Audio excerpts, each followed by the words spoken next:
Hello friends, welcome to our channel. Today we're going to take a look at another horrible case with you. The case of Timothy Jones Jr. As a child, Timothy witnessed hardships in his family. His mother suffered from schizophrenia, and her mental health gradually declined. Eventually, she had to leave home to receive constant care. When Timothy was 20, his father moved with him to his grandmother's house. There, Timothy faced domestic violence, substance abuse, and alcohol abuse. Despite his difficult upbringing, Timothy showed an aptitude for mathematics and computer engineering. He could solve problems easily and take apart and reassemble computers to make them run faster. However, things changed when Timothy reached his teens. At age 10, he began hearing voices in his head. By middle school, he was using drugs and drinking excessively. At age 15, he suffered a traumatic brain injury in a car accident that affected the frontal lobe of his brain, the area that controls impulses and is associated with mental illness. After the accident, Timothy exhibited unusual behavior and was very irritable. He felt jealous of his father and believed that anyone who had a relationship with him was causing his father to neglect him. Over time, Timothy believed that his father did not love him and feared being abandoned. Although his intelligence developed, his emotional development was affected, causing him to have a childlike mentality and lack of empathy. After graduating from high school, Timothy Jones Jr. dreamed of joining the United States Navy. His intelligence helped him to study there, but he lacked athletic ability and discipline. He lasted only a few weeks of training and often cried out of frustration. He had difficulty keeping up with the rigorous requirements, which led to depression and a drug test that revealed substance abuse, resulting in his expulsion. In 2000, Timothy began associating with people involved in bad activities. Police found him in possession of illegal narcotics and writing checks in his father's name. The police forced Timothy's father to control his son or face arrest himself. In 2001, Timothy Jones Jr. was sent to a work camp in an Illinois state prison for a year. When he was released, he seemed to have changed, with religion becoming the main driving force in his life. Timothy met Amber while they were both working at an amusement park in Chicago. After a while, in 2004, he invited her to his church. Within weeks, they decided to marry, in keeping with the church's expectation of immediate marriage. Amber was 19 and Timothy was 22. However, Amber soon learned about the strictness of the church. Women were not allowed to cut their hair, wear pants, wear makeup, or wear jewelry. Additionally, Timothy believed that women should submit to their husbands and bear children. Timothy was very religious and devoted to the church. Although many advised him not to take the Bible literally, he persisted. They soon had 3 children, Mara, Elias, and Nathan, each born a year apart. As their family grew, they moved to Mississippi. There, Timothy graduated with highest honors from State University, earning a degree in computer science and engineering. Timothy Jones Jr. was building a family while working multiple jobs, and his family was extremely proud of him. With a promising future, Tim was truly a talented man, and everything seemed to be going well for him. He had secured a job at Intel as a computer chip manufacturer, which his wife, Amber, saw as an opportunity for a better life. After living in student housing in Mississippi, they dreamed of a larger home to raise their 3 children and even considered hiring a nanny. However, things did not go as planned. Timothy bought an old mobile home on a dirt road in Red Bank because he dreamed of living on a farm. He purchased animals to raise, and Amber stayed home to care for them.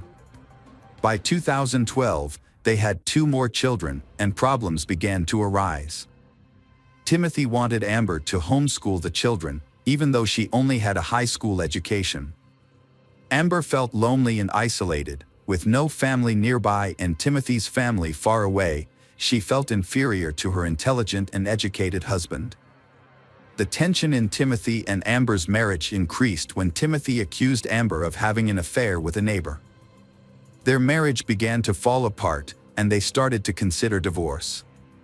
Timothy did not want Amber involved in the children's lives, so he sought the help of a therapist and asked his divorce attorney to declare that he was capable of raising the children alone. Amber, without a lawyer and unsure of what to do, decided that it was best for the children to stay with their father. She felt she had nothing to provide for the children, as she had no job or education. Ultimately, the court decided that Timothy would have primary custody as the sole financial provider, and Amber would be granted regular visitation rights. After leaving her husband and children, Amber faced many difficulties. Meanwhile, Timothy began to lose control and suffer from his failed marriage. He started using drugs and alcohol again and struggled with the voices in his head. He became easily angered over small things. Amber recounted that Timothy once beat her in front of the children until she passed out. Unable to manage work and family, Timothy hired a nanny service to care for the children. The first two nannies found Timothy's house very clean and noted that he was dedicated and attentive to the children, but their attitudes changed when they learned about Timothy's condition. On the third occasion, Timothy hired Crystal, a 17-year-old nanny who had a young daughter. Timothy gradually developed feelings for Crystal, and she soon became his lover. Timothy began to pressure Crystal to follow his religious customs, including wearing long dresses, growing her hair long, and being submissive to him. However, when Crystal refused, their relationship deteriorated. Crystal later spoke of how Timothy was too harsh with his children. He forced them to stand on their toes for hours, believing it was good for their weak bodies. Crystal eventually left after witnessing Timothy trying to hit her young daughter. After Crystal left, Timothy hired another nanny. The new nanny noticed a major change in Timothy's home. Once clean, the house was now littered with trash and dirty clothes, and there were even cockroaches. Over time, Timothy became increasingly violent and punished his children daily. He imposed a restricted diet, feeding them only oatmeal throughout the day and limiting them to one meal. In August 2014, the nanny contacted South Carolina Social Services to report conditions at Timothy's home. She described the lack of food and physical abuse the children were subjected to. In fact, the violence was so severe that teachers had reported it to the agency months earlier. The agency had previously required Timothy to sign a non-abuse pledge, but the children came to school with bruises and provided evidence linking them to the violence. On the afternoon of August 28, 2014, Timothy picked up the children. At the time, he was very angry about an electrical problem in the house. Timothy took his anger out on his 6-year-old son, Nathan, and repeatedly made Nathan bend down to pick up sand as punishment. Every time Nathan slowed down, Timothy hit him with a belt. While Nathan was being punished, Amber, Timothy's ex-wife, called to talk to the children. She made several calls until Timothy answered at 7:10. During the conversation, Nathan told his mother about the punishment for breaking the outlet, claiming it was an accident. Timothy angrily hung up, telling Amber to stop defending him. After hours of torture, Nathan was exhausted, dehydrated, and begged for it to stop. He passed out, ending it all. Timothy took Nathan to bed and left him without giving him water or help. Call records show that Amber called 8 more times after that. Around 1 a.m., Timothy took his 8-year-old daughter, Mara, to a convenience store to buy 10 packs of cigarettes. When he got home, he strangled Mara. Timothy then went to his 7-year-old son, Elias, and did the same thing. He then unbuckled his belt and strangled Gabriel, 2, and Elaine, 1, until they stopped breathing. When the children did not move, he took a blanket, wrapped each one in it, and placed them in the back seat of the car and drove away. The disappearance of Timothy and his children was reported to the police. The police searched everywhere for Timothy. Fortunately, a police officer stopped his car. As the police approached the car, they immediately detected a foul odor inside. They also noticed that the carpet appeared to have been recently cleaned with bleach. The sheriff asked the driver, Timothy, for identification and license plate number and observed that Timothy appeared to be under the influence of drugs. After checking Timothy's information, the police discovered that he was wanted in South Carolina for a child welfare issue. When asked about the whereabouts of his children, Timothy initially said he had no children, but later mentioned that he had 3 children living in South Carolina. The officers asked for Timothy's relatives' phone numbers to verify the children's safety. After making the call, they immediately arrested Timothy. As Timothy was placed in a patrol car, he became emotional and began telling officers what he had done to his children. He confessed to killing his 3 children for ulterior motives. Timothy explained that he felt very sad and angry when he saw one of his sons playing with an electrical outlet, so he strangled his son until he lost consciousness. Timothy did the same to his other son and his older daughter. He strangled his daughter until she turned blue. In another account, Timothy claimed that his son was trying to hurt him when he saw him playing with an electrical outlet, which prompted him to kill him. In one recording, investigators heard a discussion about Timothy Jones Jr. subjecting his 6-year-old son, Nathan, to hours of punishment. This was because Nathan had accidentally turned off an electrical outlet in the living room. Timothy said he put Nathan to bed afterwards, but when he checked on him, he found him dead. When asked why he did this, Timothy said he heard voices in his head and believed his children were plotting against him. He also thought his children would be happier if they went to heaven. So he decided to kill all of them. After killing his children, Timothy traveled throughout the Southeast with the bodies of his 5 children covered in blankets in his car. He eventually dumped them in a remote wooded area in Alabama. In a second statement, Timothy said Nathan's punishment had gotten out of hand. When he went to Nathan's room, he found him dead. Not knowing what to do, Timothy decided to end the lives of all his children. After an autopsy, pathologists were unable to determine a definitive cause of death. However, they theorized that Nathan may have been too weak from the excessive punishment Timothy had imposed on him, making it easier to kill Nathan. Investigators questioned Timothy's actions, particularly why he did not call 911 immediately after the incident. Instead, he attempted to conceal and dispose of his children. Timothy later led investigators to where he had dumped the children's bodies that same day. The remains of the 5 children were found on September 10th. On September 11th, evidence from Timothy's car was collected and turned over to South Carolina authorities. Some of the evidence included family photos, children's clothing, children's drawings, letters from his mother to the children, Timothy's college diploma, and his passport. Notably, Timothy Jones Jr.'s handwritten notes included a list of actions related to the disposal of the bodies, such as moving the bodies, grinding the bones into powder or small pieces, burning the bodies, and preparing necessary items such as camping equipment, gas, and muriatic acid. On September 13, 2014, Jones was admitted to a correctional institution and placed in a special cell separate from the general population. Since then, he has been evaluated by mental health experts, including psychiatrists, clinical psychologists, and forensic specialists. Opinions among these professionals varied. Some diagnosed him with schizophrenia, bipolar disorder, schizoaffective disorder, or a personality disorder. They suggested his mental state during the crime might have been worsened by drug use and a traumatic brain injury he sustained at age 15, which could have contributed to underlying psychosis. These theories were presented to the jury during his trial. Conversely, other specialists argued that Timothy was mentally competent and that his attempts to hide evidence, including his children, showed he knew his actions were morally and legally wrong.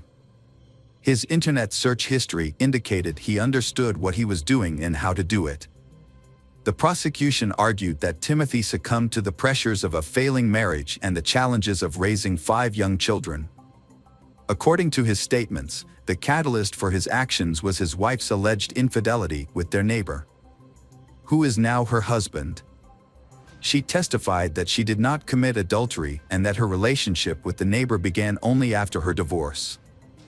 The trial occurred in late May 2019, featuring weeks of intense testimonies and evidence against Timothy. The crime is considered one of the most horrific murders in South Carolina's history. Mara's last words to her father were, "Daddy, I love you." When police searched the house, they found Naten's favorite Toy Story toy broken into pieces. Naten appeared to have been the most severely punished. Nevertheless, all testimonies agreed on one thing: the children loved their father.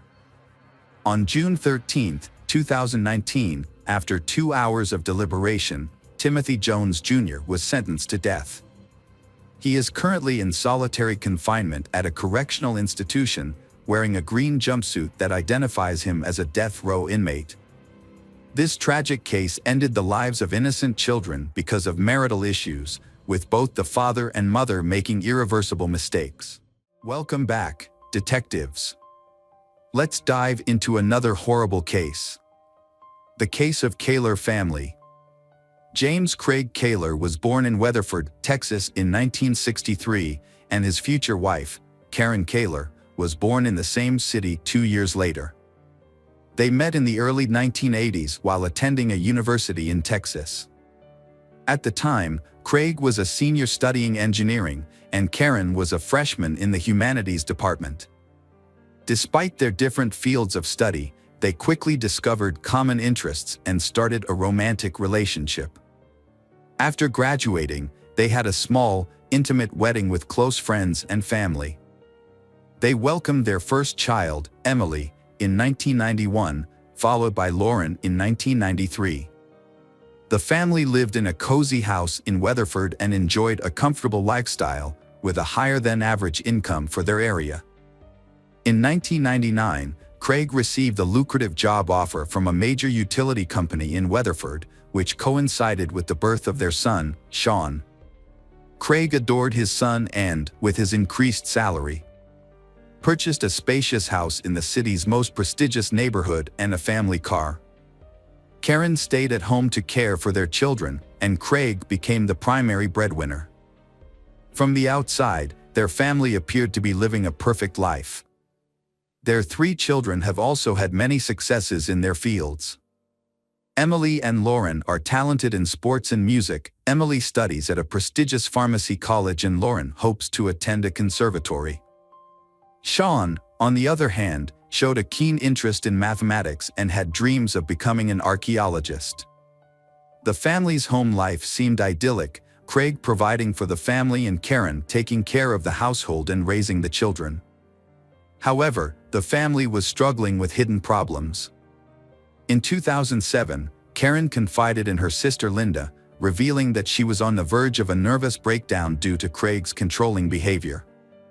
Craig exerted total control over Karen's daily life, demanding a detailed account of every expense, no matter how small, and requiring her to report her whereabouts at all times.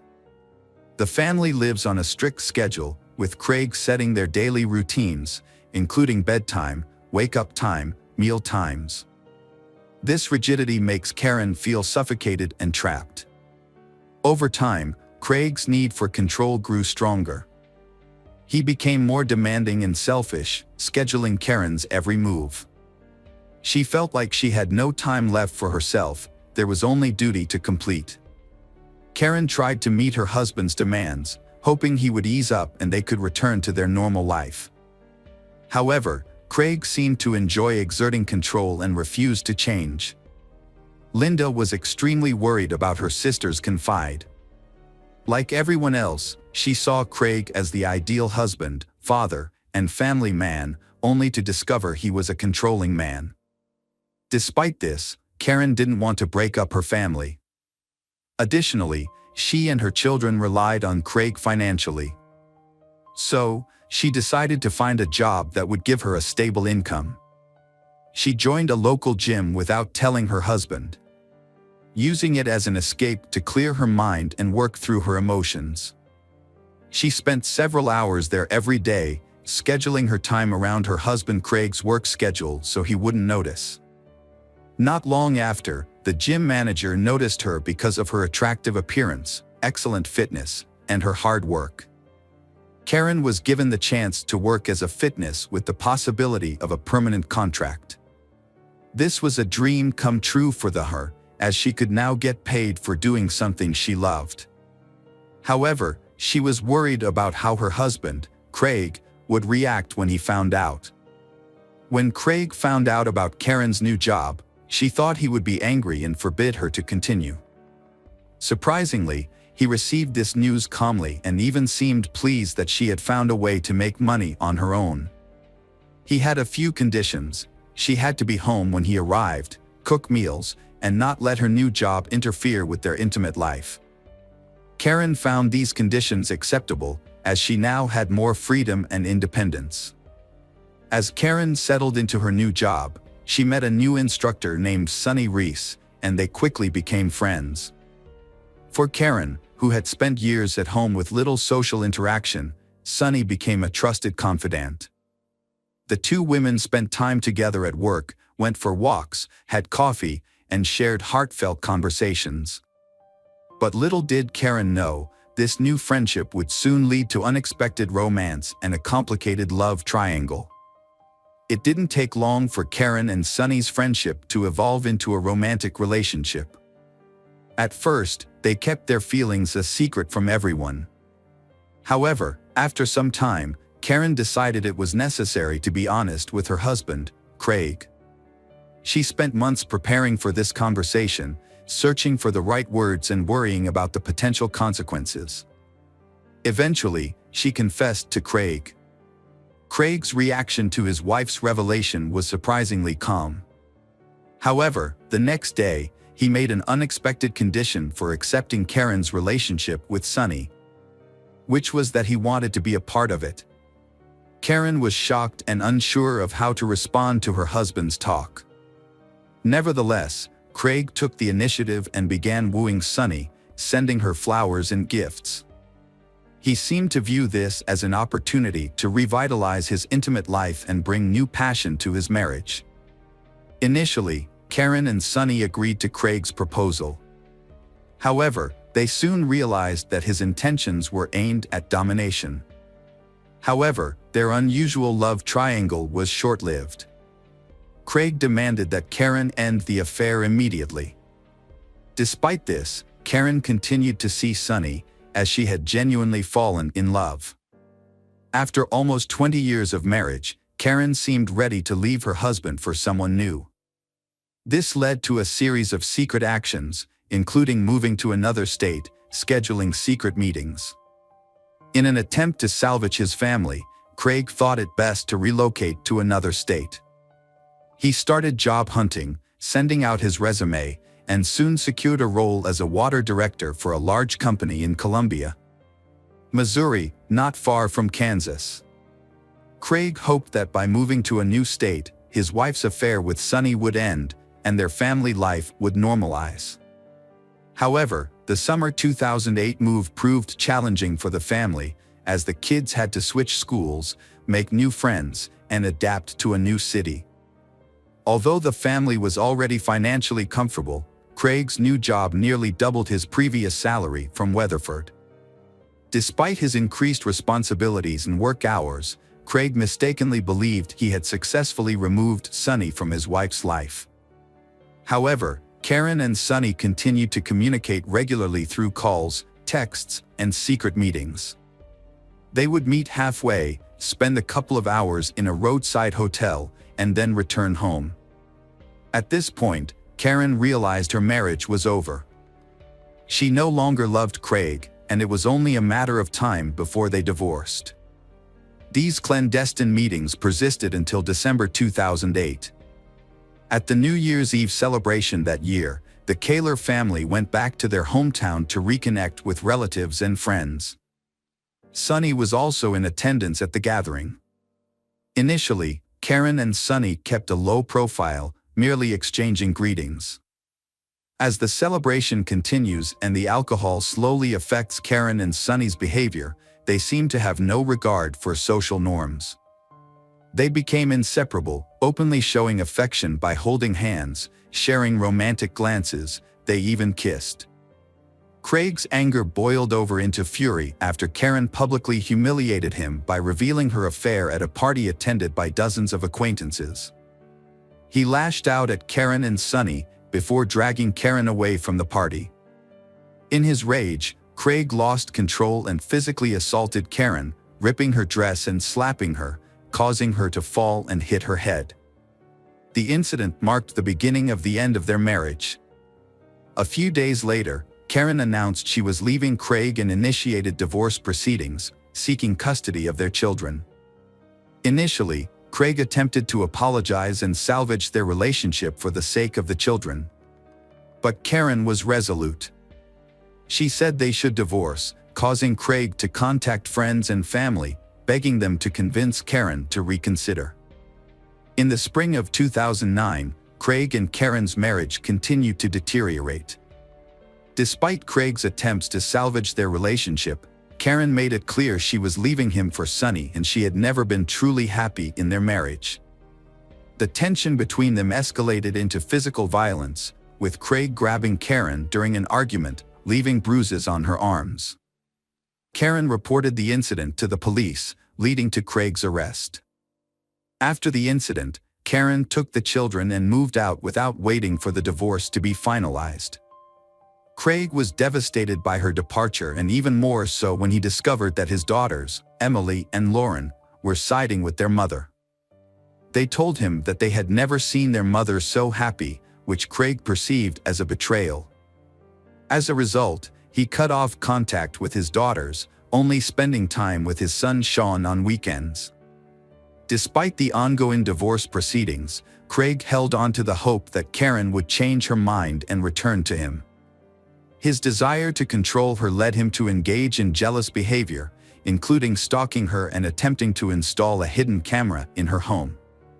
To pursue this, Craig sacrificed his work, initially taking vacation time, then claiming illness, and eventually skipping work altogether without explanation. This reckless behavior resulted in Craig's termination from his job. Without a steady income, he was forced to move in with his parents as he could no longer afford to live on his own. With ample free time, Craig began stalking Karen, prompting her to take him to court to obtain a restraining order. In November 2009, just before Thanksgiving, Karen took her children to visit their 89-year-old grandmother, Dorothy White, in Burlingame, Kansas. On the evening of November 29th, the Burlingame police received a distress call about a suspicious van and reports of gunshots. Dorothy's neighbors reported witnessing a small truck pull up to her house.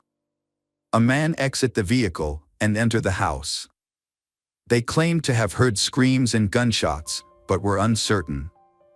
The man then left the house, got back into the truck, and sped away. The neighbors did not attempt to apprehend him, fearing he was armed.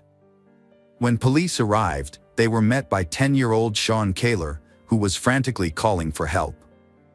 Although Sean was unable to explain what had happened, it was clear that a horrific scene awaited the police.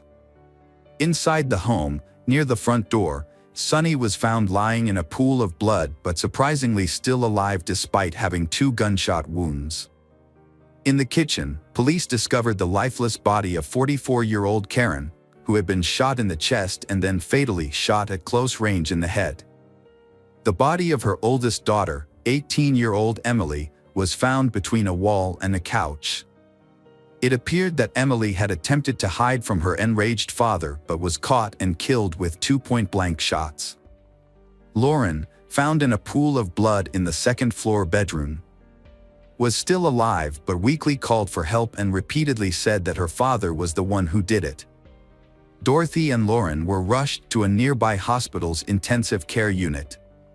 Despite the doctor's efforts, Lauren died on December 1 due to massive blood loss and internal organ damage. Her great-grandmother passed away a few hours later. Sean, the only surviving witness, was in shock.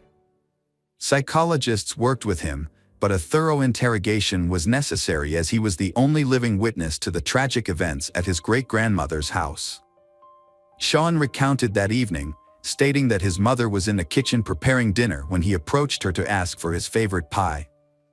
Suddenly, the back door swung open, and his father entered with a shotgun, pointing it at Karen without a word. He shot her, then moved closer and fired again. Sean was initially frozen in horror. His father then turned to Sean but didn't aim the gun. Instead, Craig stared at Sean silently and intently. Sean realized he had to escape. So he jumped out the open back door. He ran towards the main entrance, hoping to alert his grandmother, sisters, and call for help. However, upon reaching the threshold, he heard several more gunshots. Fearing what he might find inside, Sean hid in a small outbuilding. He heard more gunshots and waited in terror, afraid that his father would come after him. Craig Kaler was immediately added to the wanted list, with a warning that he was armed and extremely dangerous. As police received multiple reports of a speeding truck, they were able to quickly determine the direction the gunman was heading. At one point, Craig abandoned his vehicle in a wooded area and began walking down a deserted road. Law enforcement soon caught up with him and apprehended him the next morning. Upon arrest, police found the rifle and ammunition in the back seat of the abandoned vehicle, along with prescription medication for depression and anxiety disorders near the driver's seat. Craig did not resist arrest and appeared confused and frightened. He admitted to being armed with a gun and a hunting knife, but claimed he did not intend to use them. He also acknowledged that he had done something terrible, which he believed the police already knew about. At the police station, Craig fully confessed to his crimes and opened up to the investigating officer. He shared how his wife had cheated on him with someone named Sonny and how they had humiliated him in front of friends at a New Year's Eve party. He explained how his attempts to save his marriage had cost him his job and what was left of his self-respect. Craig became emotional, stating that he didn't know how he had decided to take such drastic action and felt that everyone, including his daughters, had betrayed him. Craig's trial started in December 2010. Craig, advised by his lawyer Thomas Heaney, retracted his initial confession. He claimed his actions were due to mental illness and insanity, which was his only defense to avoid the death penalty for the murder of 4 people. Heaney argued that Craig was in a fragile mental state following a series of personal setbacks. His wife had left him for someone else, his children sided with their mother, he lost his job, and had to move back in with his parents. According to Heaney, these factors led to a breakdown, and Craig committed the crime while insane, without realizing what he was doing. However, the prosecution found no evidence of insanity or an altered mental state in Craig's actions.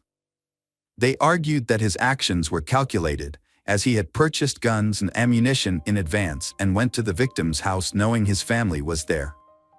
He shot each victim twice, ensuring no chance of survival, but intentionally spared his son Sean, allowing him to escape. In August 2011, Craig was found guilty on all counts and received a death sentence. At the final hearing, 12-year-old Sean testified, stating that he didn't want his father to die, as he was his only remaining close relative. Despite multiple appeals by Craig and his lawyers, the verdict has remained unchanged. As of today, Craig is still in prison, fighting to have the case reviewed and the death sentence overturned. After the death of his mother and sisters, Sean moved in with his grandmother. Now Sean has grown up and he has completed his studies and chosen to stay and work in his hometown. Hello friends, welcome to our channel. Today we're going to take a look at another horrible case with you. The case of Kelly Clayton. Kelly Clayton, also known as Kelly Stage Clayton, resides in Cotton, New York. Kelly Clayton had a promising life ahead of her.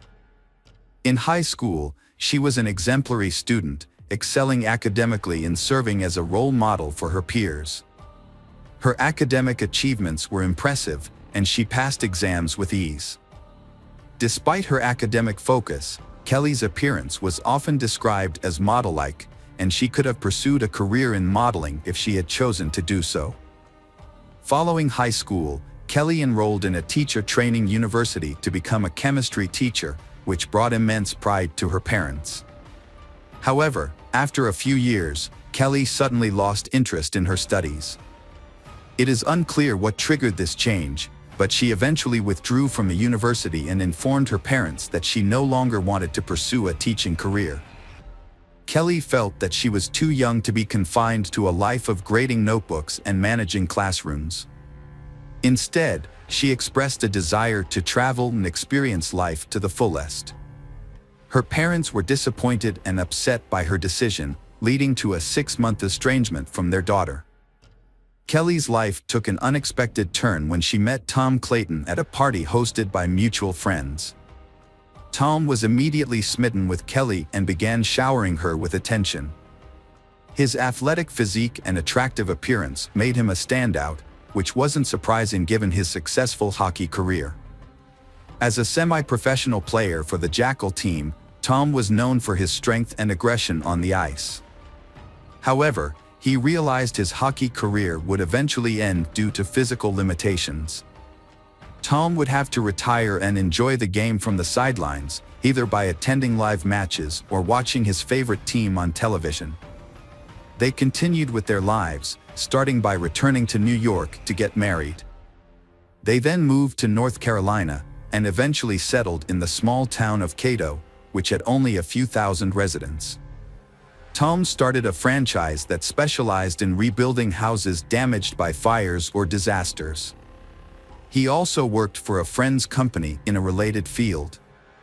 Kelly, on the other hand, had dropped out of university and was working as a waitress. Although she changed jobs, she continued to work even after having 2 children.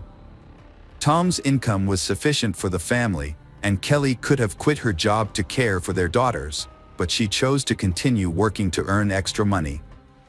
She used this extra income to buy toys and pamper her children. On September 28, 2015, Tom went to play poker with his friends, the Millers, as he usually did. He preferred to attend these gatherings alone, as playing for money required a certain level of skill and experience. Additionally, someone had to stay home with the children, and bringing the whole family would have turned the evening into a noisy and chaotic affair, detracting from the enjoyment of the game. That evening, Tom was on a losing streak, but instead of giving up, he tried to win back his losses. He suggested that anyone who wanted to stay and play until morning was welcome to do so, but no one took him up on the offer, and he ended up going home. At home, a horrific scene unfolded before Tom's eyes. His wife lay in a pool of her own blood, severely beaten and, at first glance, appeared lifeless. Panicked, Tom frantically searched the rooms for his children.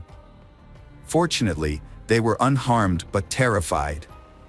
He quickly scooped up his daughters and rushed to his neighbor Derek's house, desperate to shield them from the gruesome sight of their mother's battered body. From Derek's house, Tom called the police, struggling to process the chaos. The officer who arrived at the scene found Tom kneeling beside his wife's body, attempting to administer CPR. However, the emergency medical technicians soon intervened and pulled Tom away, revealing the devastating truth: Kelly had been deceased for an extended period, and nothing could be done to revive her. The house was in disarray, with blood covering both floors. The bedroom showed signs of an intense struggle between Kelly and her killer, who carried out the brutal act despite the presence of children in the house. It appeared Kelly had been pushed down the stairs, as evidenced by the broken banister, and brutally beaten with a blunt object until the killer was certain she was dead. No signs of knife or gunshot wounds were found. The officer filming the crime scene observed that Tom seemed lost and in shock. He wandered aimlessly, briefly entering the room before exiting, and was unable to provide the officer with basic information, such as the location of the children's room or the emergency exit. However, when asked about his whereabouts during the murder, Tom calmly stated he had spent the evening at a friend's house playing poker. The officer, failing to obtain clear information from Tom, proceeded to question the neighbor and the children. Tom's eldest daughter, Charlie, described the perpetrator as a robber. According to Charlie, she and her sister were drifting off to sleep when they heard their mother scream loudly from the next room. Their mother yelled, "Charlie, run away from here," and then the whole house shook violently. They cautiously left their room and saw the perpetrator leaning over their mother, beating her with what looked like a hammer. They ran back into the nursery, blocked the door with a small nightstand, and hid under the bed. Fortunately, the perpetrator wasn't looking for them, as the nightstand wouldn't have been enough to stop him. When asked to describe the perpetrator, Charlie said he was big, like a bear. He wore blue jeans, a black shirt, and a mask similar to the one her father wears when hunting. Charlie also noted that the perpetrator's eyes looked like her father's, but she didn't remember anything else, as she only caught a brief glimpse before getting scared and running away. Police officers investigating the house couldn't find evidence to support her claim that the perpetrator was a burglar. There were no signs of forced entry at the front or back doors, but the garage gate was open, which could have been an entry point. However, nothing was stolen from the house, including jewelry and cash, and the cabinets were all closed. This was unusual, as burglars typically search every area. Officers quickly suspected that Tom, was involved in the murder. They believed he was pretending to be a grieving husband and had actually killed his wife to collect insurance payments. If Kelly's life was insured, Tom could potentially receive up to $1 million. The police just needed to gather evidence to solve the case, especially since the daughter mentioned that the perpetrator's mask and eyes resembled her father's. However, the police couldn't find the hunting mask in the house. After discovering Tom's whereabouts on the night in question, the police interviewed the other poker players. One of Tom's friends was incredulous.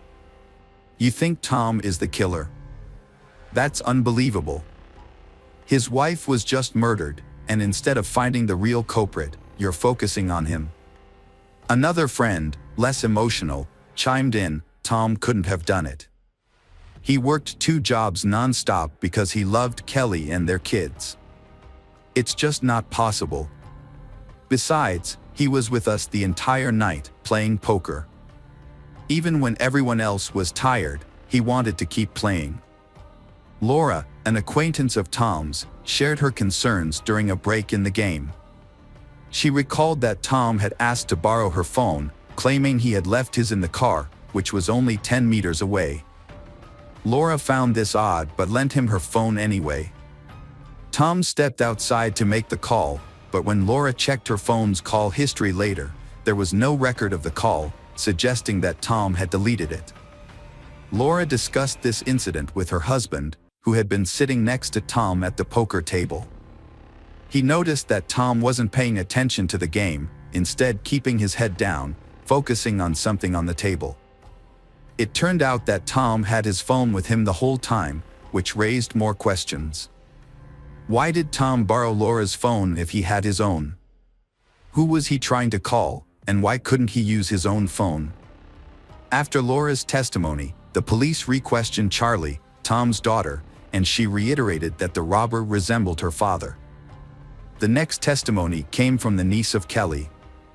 She explained that she hadn't told her Aunt Kelly about Tom's true nature because she didn't want to upset Kelly.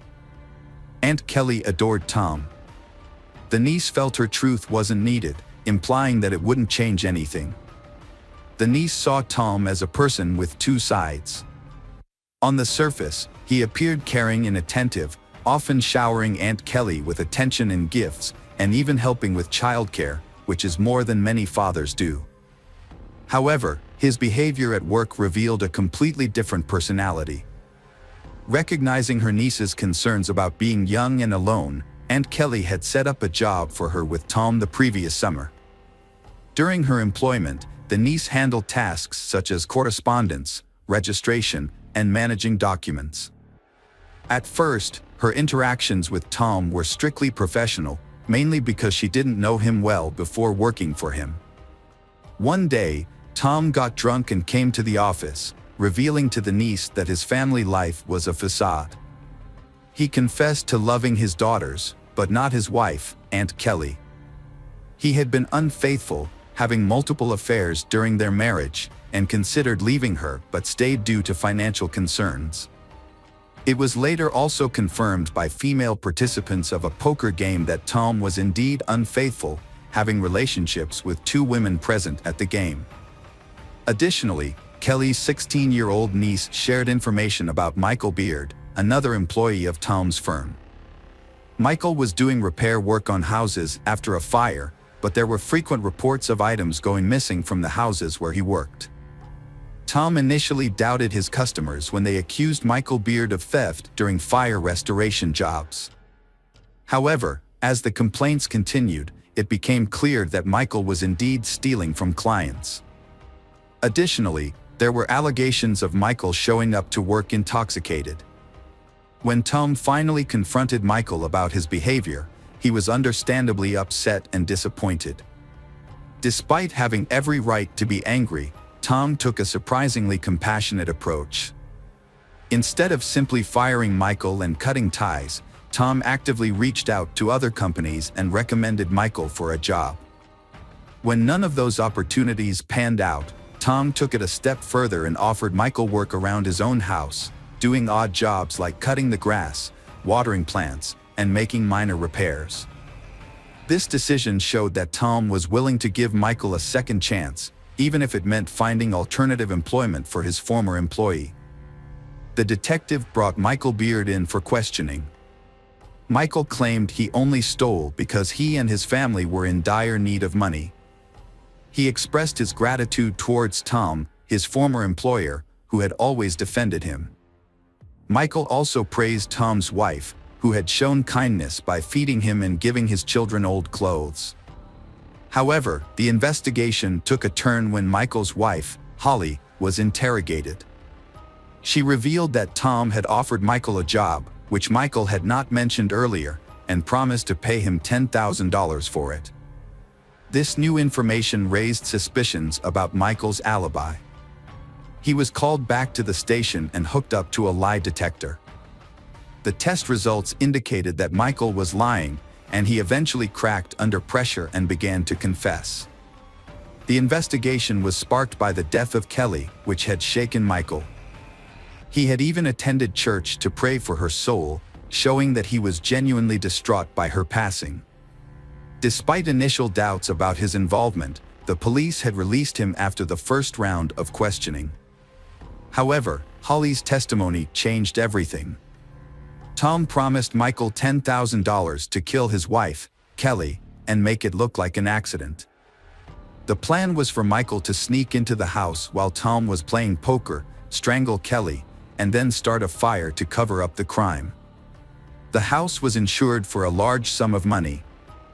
Michael found 2 cans of gasoline waiting for him in the garage, which he would use to set the fire. He quietly entered the house while everyone was asleep. He crept upstairs to Kelly's bedroom, but she was either awake or woken by the sound of the door. She saw Michael and began screaming. Kelly's screaming startled Michael, and he tried to strangle her. However, Kelly was stronger than she appeared and fought back. A fierce struggle ensued, moving from the bedroom to the kitchen. Michael was surprised by Kelly's strength, which made the fight much more intense than he had anticipated. Michael was in a state of shock and panic, flailing his arms wildly and grabbing at Kelly's clothes, unable to focus on the fight. In contrast, Kelly was fighting for her life, accurately aiming her blows at Michael's face. If the police had arrived at Michael's location sooner, they would have seen evidence of the beating he had taken. After a prolonged struggle, Michael slammed Kelly's head into the wall with great force, knocking her to the ground. She was unable to get up for some time. Michael then produced a hammer and continued to strike Kelly's head until she showed no signs of life. Consumed by rage and panic, Michael fled the house, forgetting that Tom had instructed him not only to kill Kelly but also to set fire to the house to conceal the crime. Mark Blandford, Michael's accomplice, was just the driver. Knowing Michael from working together and staying with him, Mark had not been surprised when Michael, known for petty theft, had asked him to drive during a break-in. Mark had mentioned that he had initially wanted to decline Michael's request, but that the offer of $500 had been tempting. After some deliberation, Michael had convinced him to participate. Michael's plan had been to rob a businessman, and he had needed Mark's assistance to make a quick getaway before the police arrived. Michael had also promised to help with the car. Mark had eventually agreed, but only on the condition that he could park the car at a safe distance from the house. Michael had accepted this condition. That evening, Mark had waited for Michael in the car in a dark alley, and Michael had come back quickly enough, breathing heavily and telling him to move as fast as possible. Michael hadn't had any bag or sack on him, which hadn't looked much like a robbery. Mark hadn't asked him any questions along the way, simply because he hadn't wanted to know anything. He had just wanted his $500, which he hadn't ended up getting. On the way out, Michael had asked Mark to stop at a bridge over a creek a couple blocks south of there. Mark had stopped there, and Michael had hastily stripped off his outer garments and thrown them off the bridge. Mark had offered to show the place if needed. Indeed, police officers who had arrived on the scene at Mark's behest had found parts of Michael's outer clothing near the creek, as well as the hammer used to kill Kelly. Michael, already in custody on suspicion of first-degree murder, began to change his testimony. According to him, he was indeed hired by Tom, indeed for $10,000, but only to commit arson at the house and nothing more. Michael spent a very long time assuring the police of his innocence, and all because he did not know that Mark had shown the place where Michael had thrown out his things, and that his clothes, as well as the murder weapon, had already been submitted for examination. And the experts found both on his clothes and on the hammer the blood of Kelly Clayton. And that was the most direct proof that it was him who killed Kelly, not someone else. Tom denied ordering the massacre of his wife, claiming Michael acted alone. According to Tom, Michael knew Tom had money and was motivated by resentment over losing his job. Tom suggested Michael robbed his house, unaware Kelly was home, resulting in her death. However, Laura, a woman who played poker with Tom, revealed that Tom used her cell phone to make a call. The detective obtained the call records, confirming suspicions. The records showed Tom called Michael on the night of September 28th to 29th. Michael was tried first and maintained he was hired to set fire to the house for insurance purposes. He claimed he didn't kill Kelly and the blood on his clothes came from touching her dead body. He had disposed of his belongings to avoid suspicion of being at the Claytons' house that night. His testimony seemed convincing. The jury deliberated for 7 hours before delivering a guilty verdict on all counts against Michael Beard, who now faced life imprisonment. In contrast, Tom's lawyers managed to gather records of conversations and correspondence between Tom and Michael, but none of these clearly mentioned their nefarious plan. Furthermore, the prosecution's attempts to obtain billing transcripts of Tom's movements yielded no concrete evidence. All the evidence against Tom was circumstantial. However, one key detail caught the attention of investigators. The car in which Mark had given Michael a ride was registered to Tom's company. Moreover, on the day of the incident, Tom had arrived at the office in his personal Toyota but then switched to the company's pickup truck, which was later driven to Michael's house and left there. The truck was returned to the office the day after the tragedy. This suggested that Tom had, in fact, provided Michael with the car that he and Mark used to commit the crime. It was a crucial piece of evidence that the jury testified to during the trial. The 6-day trial concluded with the jury finding Tom guilty of hiring Michael to commit the heinous crime. Michael subsequently appealed, using the testimony of young Charlie, who claimed that the eyes behind the mask belonged to her father. However, The court dismissed the appeal due to the matching description of the clothing found under the bridge. Consequently, Tom Clayton and Michael Beard were sentenced to life in prison. Mark received a 4-year prison sentence for manslaughter. The custody of Tom and Kelly's children was awarded to Kelly's sister, Kim. With time, Charlie has learned to cope with the tragedy. Although she occasionally remembers her mother, she refuses to discuss her father, whom she will never want to see again. Hello friends, welcome to our channel. Today we're going to take a look at another horrible case with you. The case of Michelle Williams. Michelle was raised in Hurst, a suburb of Dallas, Texas, alongside her younger sister Laura. After their mother left to pursue a better life, their father took on the responsibility of raising them. However, he struggled to provide for the family, often relying on unstable construction work and seeking solace in alcohol. In an attempt to make ends meet, Michelle's father devised and carried out schemes to obtain easy money. He would take jobs at factories, intentionally injure himself, and collect insurance payouts. Although this tactic initially worked, it was eventually exposed with the help of CCTV cameras at one of his workplaces, resulting in his arrest and imprisonment. Growing up in an environment filled with deception and manipulation, Michelle became accustomed to a life of dishonesty. She desperately sought escape from this reality, but the lies and deceit had become ingrained in her way of life, making it difficult for her to imagine an alternative. Michelle longed to grow up quickly and leave her impoverished life behind. By the age of 15, she had developed into an attractive young woman, drawing attention from both her peers and older individuals. Michelle soon discovers that she can use her femininity and charm to influence the men around her and get what she wants. As a result, she enters a series of romantic relationships with various men. At 17, Michelle drops out of school and marries 16-year-old Kenneth O'Brien, telling him she's pregnant. Kenneth takes responsibility for his young wife and unborn child, joining the army to provide for them. They move frequently, having 2 more children, but Michelle grows dissatisfied with their nomadic lifestyle and temporary military housing. After 5 years, Michelle leaves Kenneth, citing his infidelity and physical abuse as reasons for the divorce. She returns to her hometown of Hurst, portraying herself as a victim of domestic violence to garner support from relatives and friends.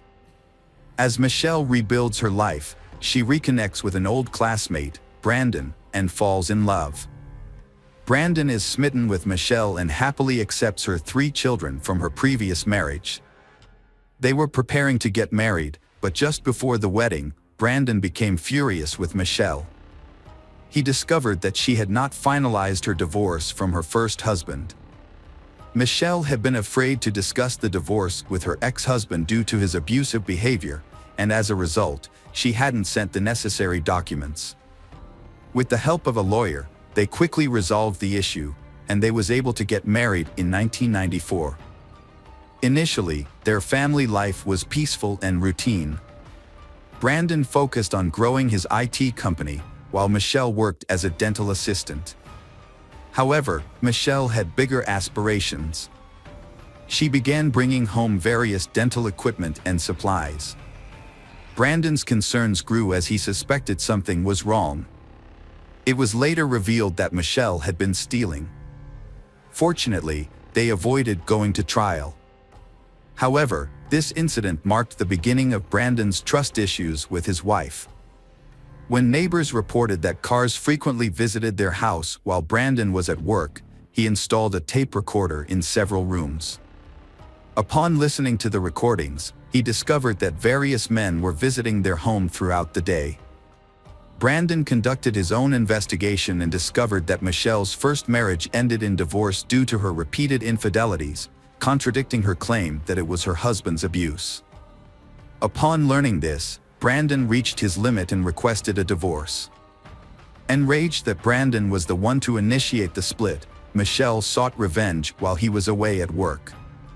Brandon had a valuable saltwater aquarium with thousands of dollars worth of fish. Michelle destroyed it by pouring Comet into the tank, killing all the fish. But that was not the end of her destructive behavior. Brandon's dog, Domino, was also a victim of Michelle's cruelty. She gave the dog sleeping pills, which led to its death.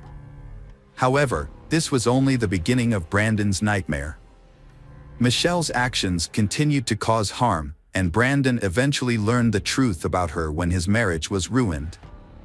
What Michelle did to Brandon was not an isolated incident. Her treatment of other men was even more shocking.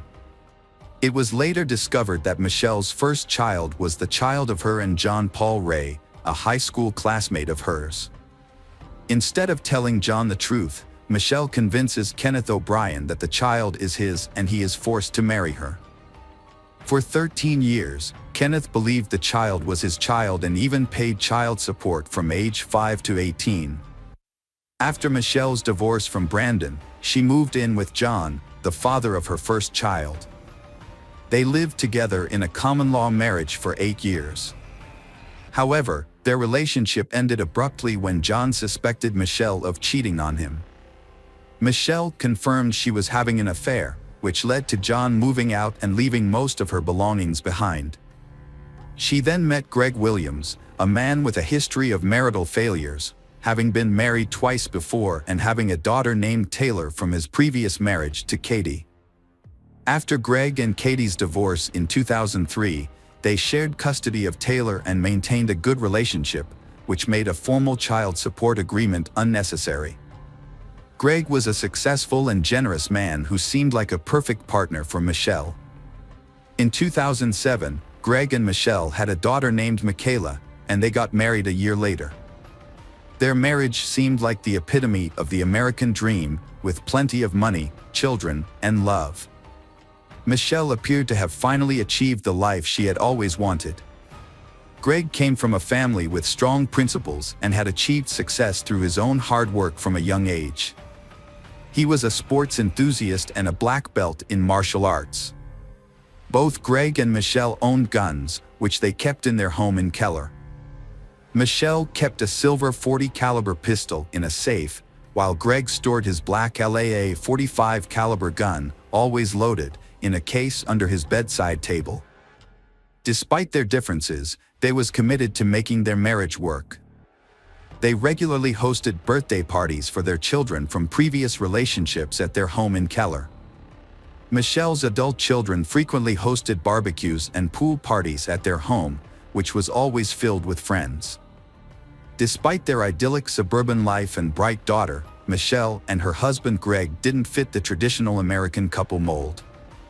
They had met through an online forum for those interested in bondage, domination, sadism, and masochism, and their raucous adult gatherings had drawn numerous complaints from their neighbors.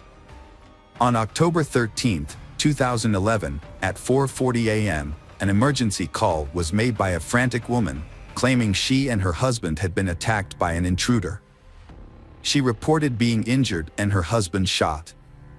Police quickly arrived at the scene, discovered a blaring television and a baby sleeping on the couch inside the house. Michelle's daughter was fast asleep and unharmed during the incident. However, Michelle's behavior raised suspicions among the police officers who arrived at the scene. Despite claiming to have just experienced a burglary and assault, Michelle appeared remarkably calm and composed. Her hair was styled, and she was fully dressed, which seemed inconsistent with her story. The police soon cordoned off the entire gated community and thoroughly searched the home. As the investigation progressed, Michelle was taken to the Keller Township Police Station for further questioning. Over several hours of interrogation, her account of the events began to unravel. Michelle initially claimed that an intruder, dressed in black, had struck her on the head with a wrench.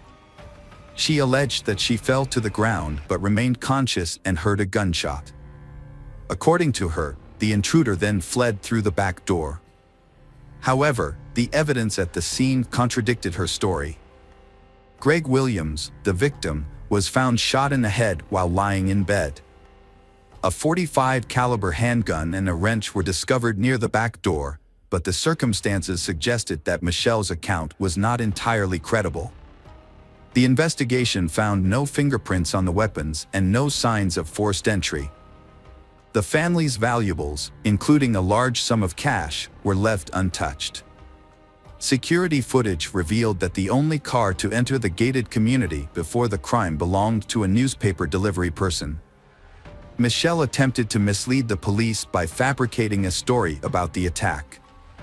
She even went so far as to injure herself with a wrench and stage the scene.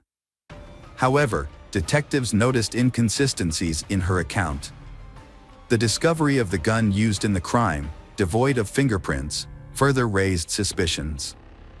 The final discrepancy was the untouched $20,000 in cash, which Michelle couldn't explain. While Michelle was unable to provide a reason for why her husband, a successful businessman and devoted father, would take his own life, she was able to justify her own actions. Michelle claimed she wanted to protect their young daughter from the painful truth about her father's death. She told the police that she had cleaned the gun and washed her husband Greg's hands to remove fingerprints, and then staged a fake home invasion before calling for help. This explanation seemed strange, but it explained why no evidence of an intruder was found. Michelle also admitted to using bleach to clean up the crime scene and hitting herself in the face with a wrench to make the attack look more believable. From the start, the police in Keller suspected that Michelle's story was not true, but at the time, they did not have any physical evidence that linked her to the crime. Michelle was arrested for lying to the police, but she was later released. Around 5 p.m. on the day of her husband's murder, Michelle visited her sister Laura's home. During the evening, Michelle cried occasionally, but her sister felt that Michelle's tears seemed insincere. Notably, Michelle didn't mention her late husband's name once. The next morning, when questioned by police, Michelle appeared to be in a great mood. She was well-dressed, had styled her hair, and was wearing makeup. Despite the ongoing investigation into her husband's death, Michelle went out for breakfast at a popular restaurant.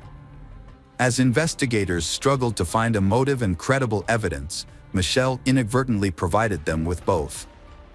During her initial interrogation, Michelle claimed she wasn't interested in money. However, her actions after Greg's death told a different story. She quickly began selling off assets from their family businesses and spending large sums of money. Michelle had been cashing checks through her husband Greg's IT company, but the exact amount is unknown. It is likely that the amount was substantial. After selling the Blueberries frozen yogurt store in Keller, Michelle made a crucial mistake. She attempted to claim the payout on Greg's life insurance policy, for which she was the sole beneficiary. The policy was taken out on August 12, 2011, nearly 2 months before Greg's death. However, Michelle overlooked a key detail: the policy did not cover Greg's death since he had taken his own life. As a result, the insurance company denied her the $60,000 payout, which was the primary motive for the crime. Later, another financial irregularity came to light that raised suspicions about Michelle. It was discovered that she had used falsified financial documents to secure a mortgage loan for the house that she and Greg were planning to buy before his death. The account numbers had been intentionally altered, and the lender did not immediately detect the elaborate scheme. Following Greg's death, Michelle canceled a meeting with the mortgage company, and the fake account went undiscussed until it caught the attention of the police.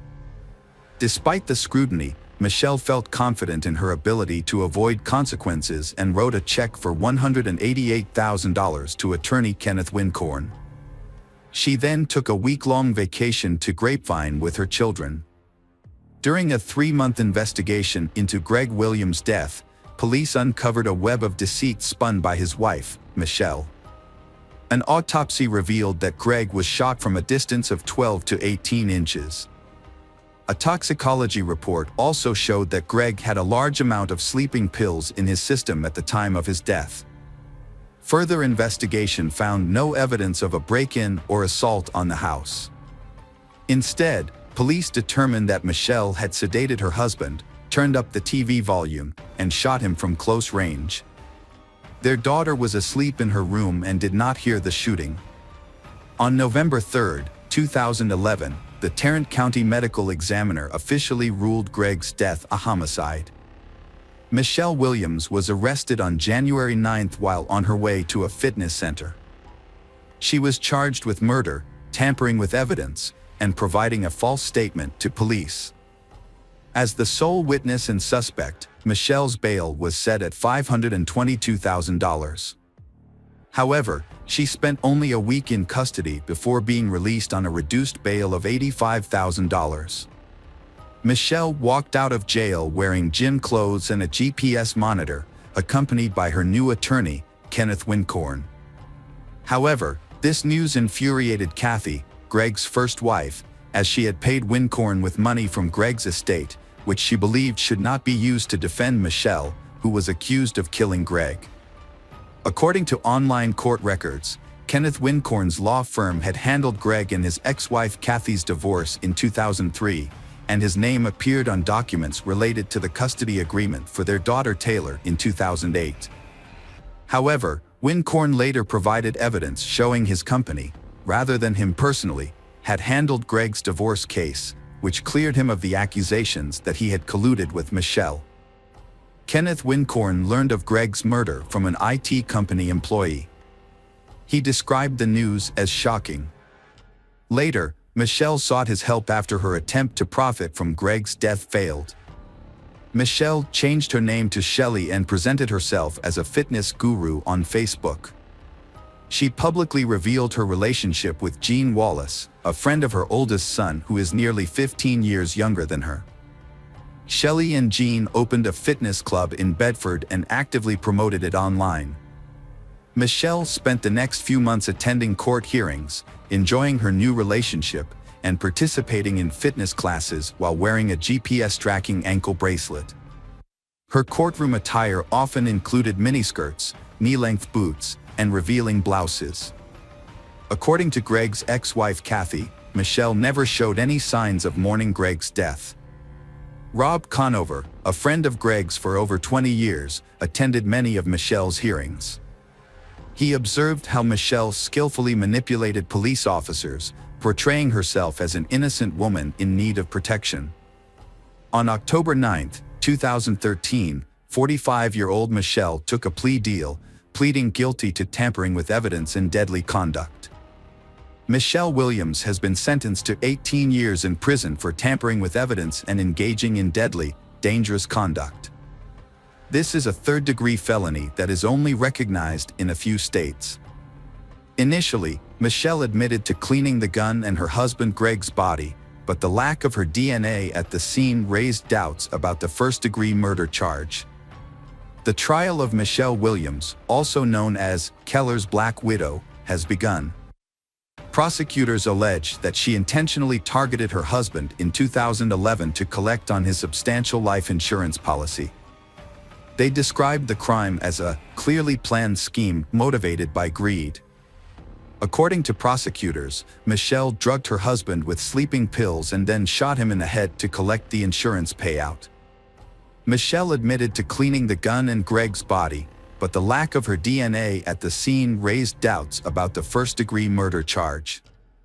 In a statement, Michelle's attorney, Kenneth Wincorn, highlighted the challenges in the case due to the thoroughly cleaned crime scene. If the jury finds that Michelle tampered with evidence and cleaned up the crime scene, she could receive a life sentence. During the trial, prosecutors stated that in the hours preceding the violent death, Greg Williams had a heated argument with his wife over financial issues. The altercation escalated to the point where he slapped her for spending a significant amount of money intended for a house down payment. In contrast, Michelle Williams' defense team claimed that Greg Williams took his own life. Defense attorney Clay Graham added that Greg Williams frequently struggled with depression and was known to use sedatives and steroids regularly. Michelle Williams' husband, Greg, was found dead with a self-inflicted gunshot wound. Michelle stated that she attempted to cover up the incident to shield her 4-year-old daughter from the truth. Throughout the court hearings, Michelle maintained a composed appearance but showed some emotional response when presented with photographs of her deceased husband. Michelle planned to blame Greg's ex-wife for the crime, claiming it was due to custody disputes. However, this plan was flawed as there were no actual disputes. Michelle's adult son testified against her, revealing she had asked him to assist in framing Greg's ex-wife. After many hours of deliberation, the jury found Michelle guilty of tampering with physical evidence, a felony offense. She received a harsh sentence, 60 years in prison, with the stipulation that she must serve at least 30 years before becoming eligible for parole. Michelle has not expressed remorse for her actions and continues to evade full responsibility for her crimes. She is currently serving her time at Mountain View Prison in Gatesville, Texas. Hello friends, welcome to our channel. Today we're going to take a look at another horrible case with you, the case of Kaylee Mandotti. Kaylee Mandotti was born on August 20, 1998, in Webster, Texas, to parents Tack Mandotti and Allison Steele. Her family enjoyed a comfortable lifestyle, with her mother working as a scientist and her father serving as an international executive director at MGM Resorts. Following her parents' divorce, Kaylee's mother, Allison, married NASA engineer Lawrence Buten, who resided in Houston. Although Kaylee's parents were separated, she maintained a close relationship with her father and regularly stayed in touch. Her stepfather, Lawrence, adored Kaylee and became a loving second father figure to her. Kaylee was an exceptional individual, cherished by her family and friends. She excelled as a student, team member, sister, and companion, spreading joy with her infectious laughter and kind heart. Throughout her academic career, Kaylee consistently demonstrated academic excellence and actively participated in extracurricular activities. Her diverse interests included horseback riding, piano playing, and theatrical performances. As a Girl Scout, Kaylee spent time exploring the Clear Lake neighborhood with friends and embarking on hikes with her parents. Upon graduating with honors from Clear Creek High School in League City, Texas, in 2016, Kaylee continued to pursue her passions. With a deep love for animals, Kaylee volunteered with a group called Animal Therapy. Her adventurous spirit drove her to seek out new experiences, and she aspired to try extreme sports and explore uncharted territories, always seeking thrilling experiences that brought her joy. At 19, Kaylee was a sophomore at Trinity University in San Antonio, studying communications. She was popular, with many friends, and led the cheerleading squad for the football team. Her beauty and charisma drew many admirers. During a football game, she met 22-year-old Mark Howerton, a tall, athletic professional baseball player. Initially, Kaylee didn't notice Mark, as she was interested in someone else, Jet.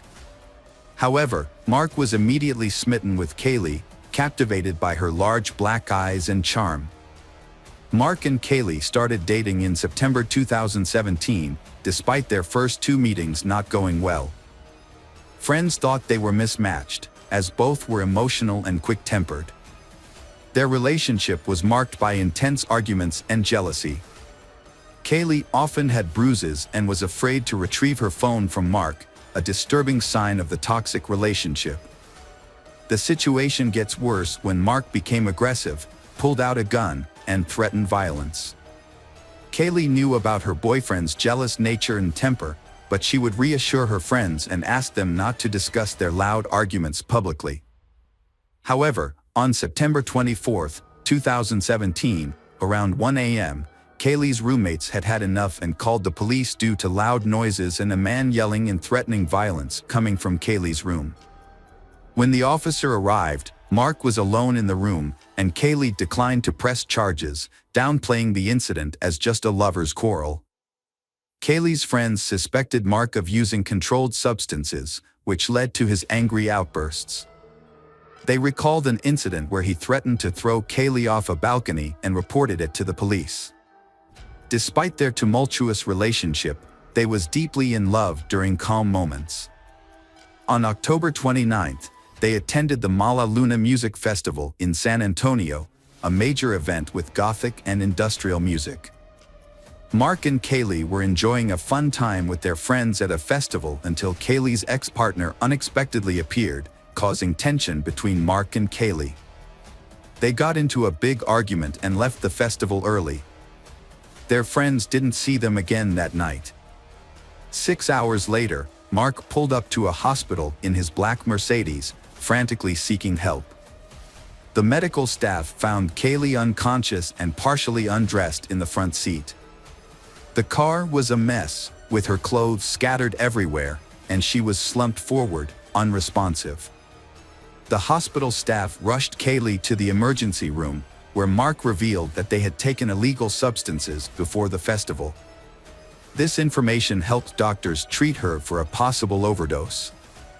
Kaylee was then transferred to a specialized medical facility in Kyle, Texas, where a nurse with expertise in intimate assault cases examined her.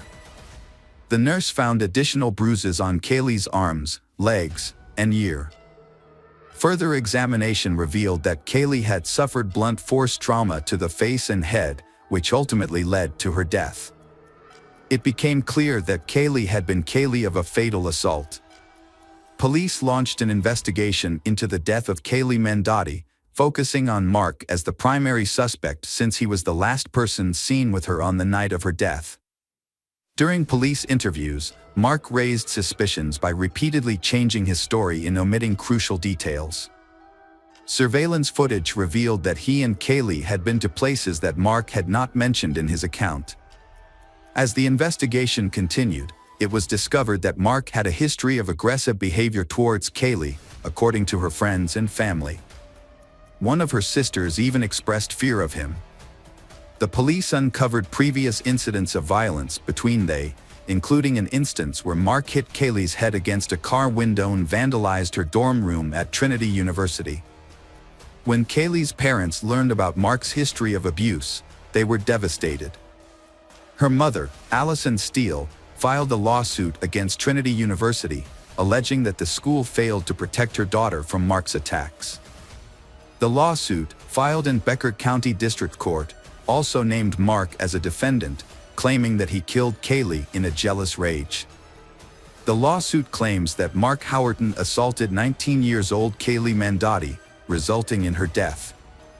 It also alleges that Trinity University staff, administrators, and campus police were aware of Howerton's violent behavior and threats to harm Kaylee, including physical harm and breaking her face. Despite this knowledge, the university failed to take action to protect Kaylee in the weeks leading up to her death. A Trinity University spokesperson declined to comment on the lawsuit, citing the ongoing legal process. The lawsuit states that the university's inaction, despite numerous reports of harassment, intimidation, domestic violence, and gender discrimination, led to Kaylee's tragic death. The lawsuit argues that if Trinity University had intervened as it should have, Kaylee's death could have been prevented.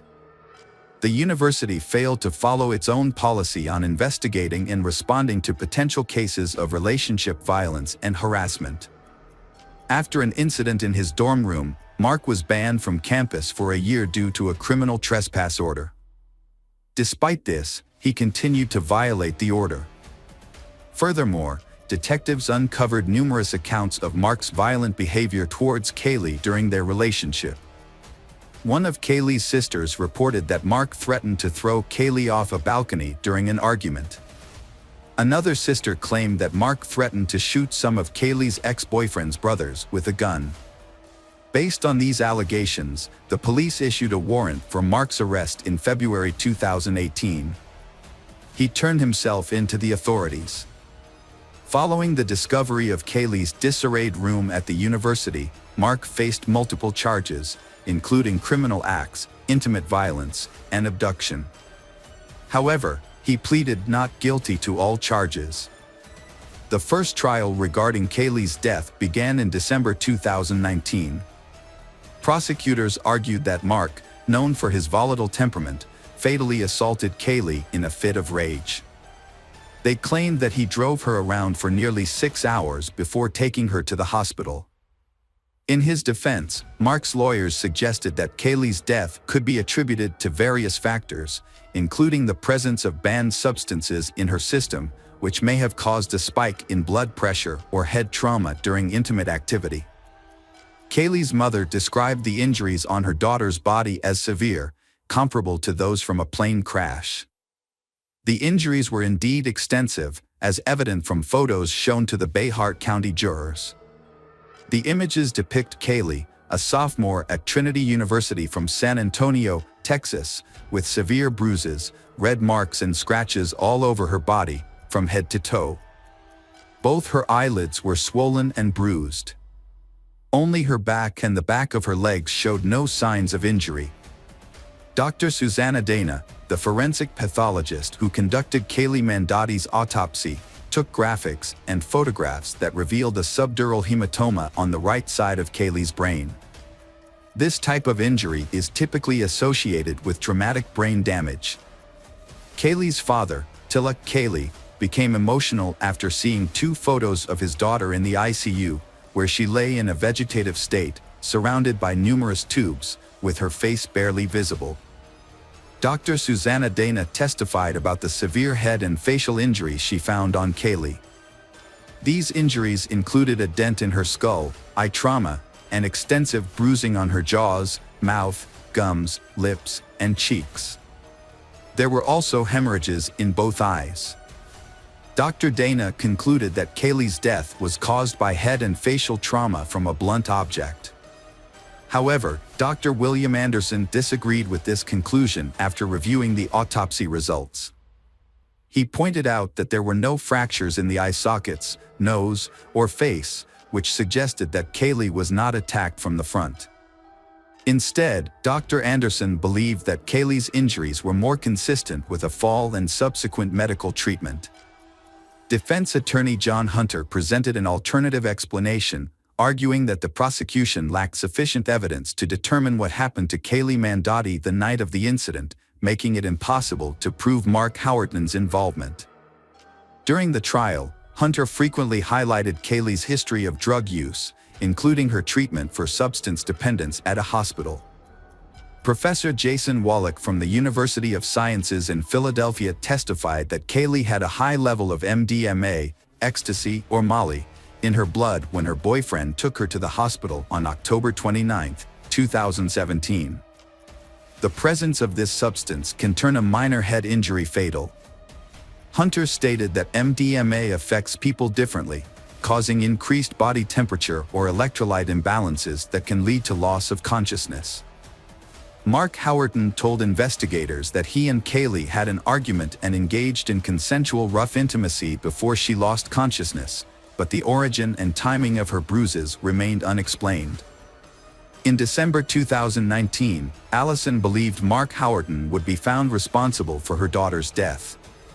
However, the trial ended in a mistrial due to the jury's inability to reach a verdict. Mark's defense claimed Kaylee's injuries were caused by hospital staff, leading to the hung jury in the 144th District Court, presided over by Judge Raymond Angeline. Because the jury was unable to reach a verdict, the case was dismissed, and Mark was acquitted of the charges in the first trial, leaving the case unresolved.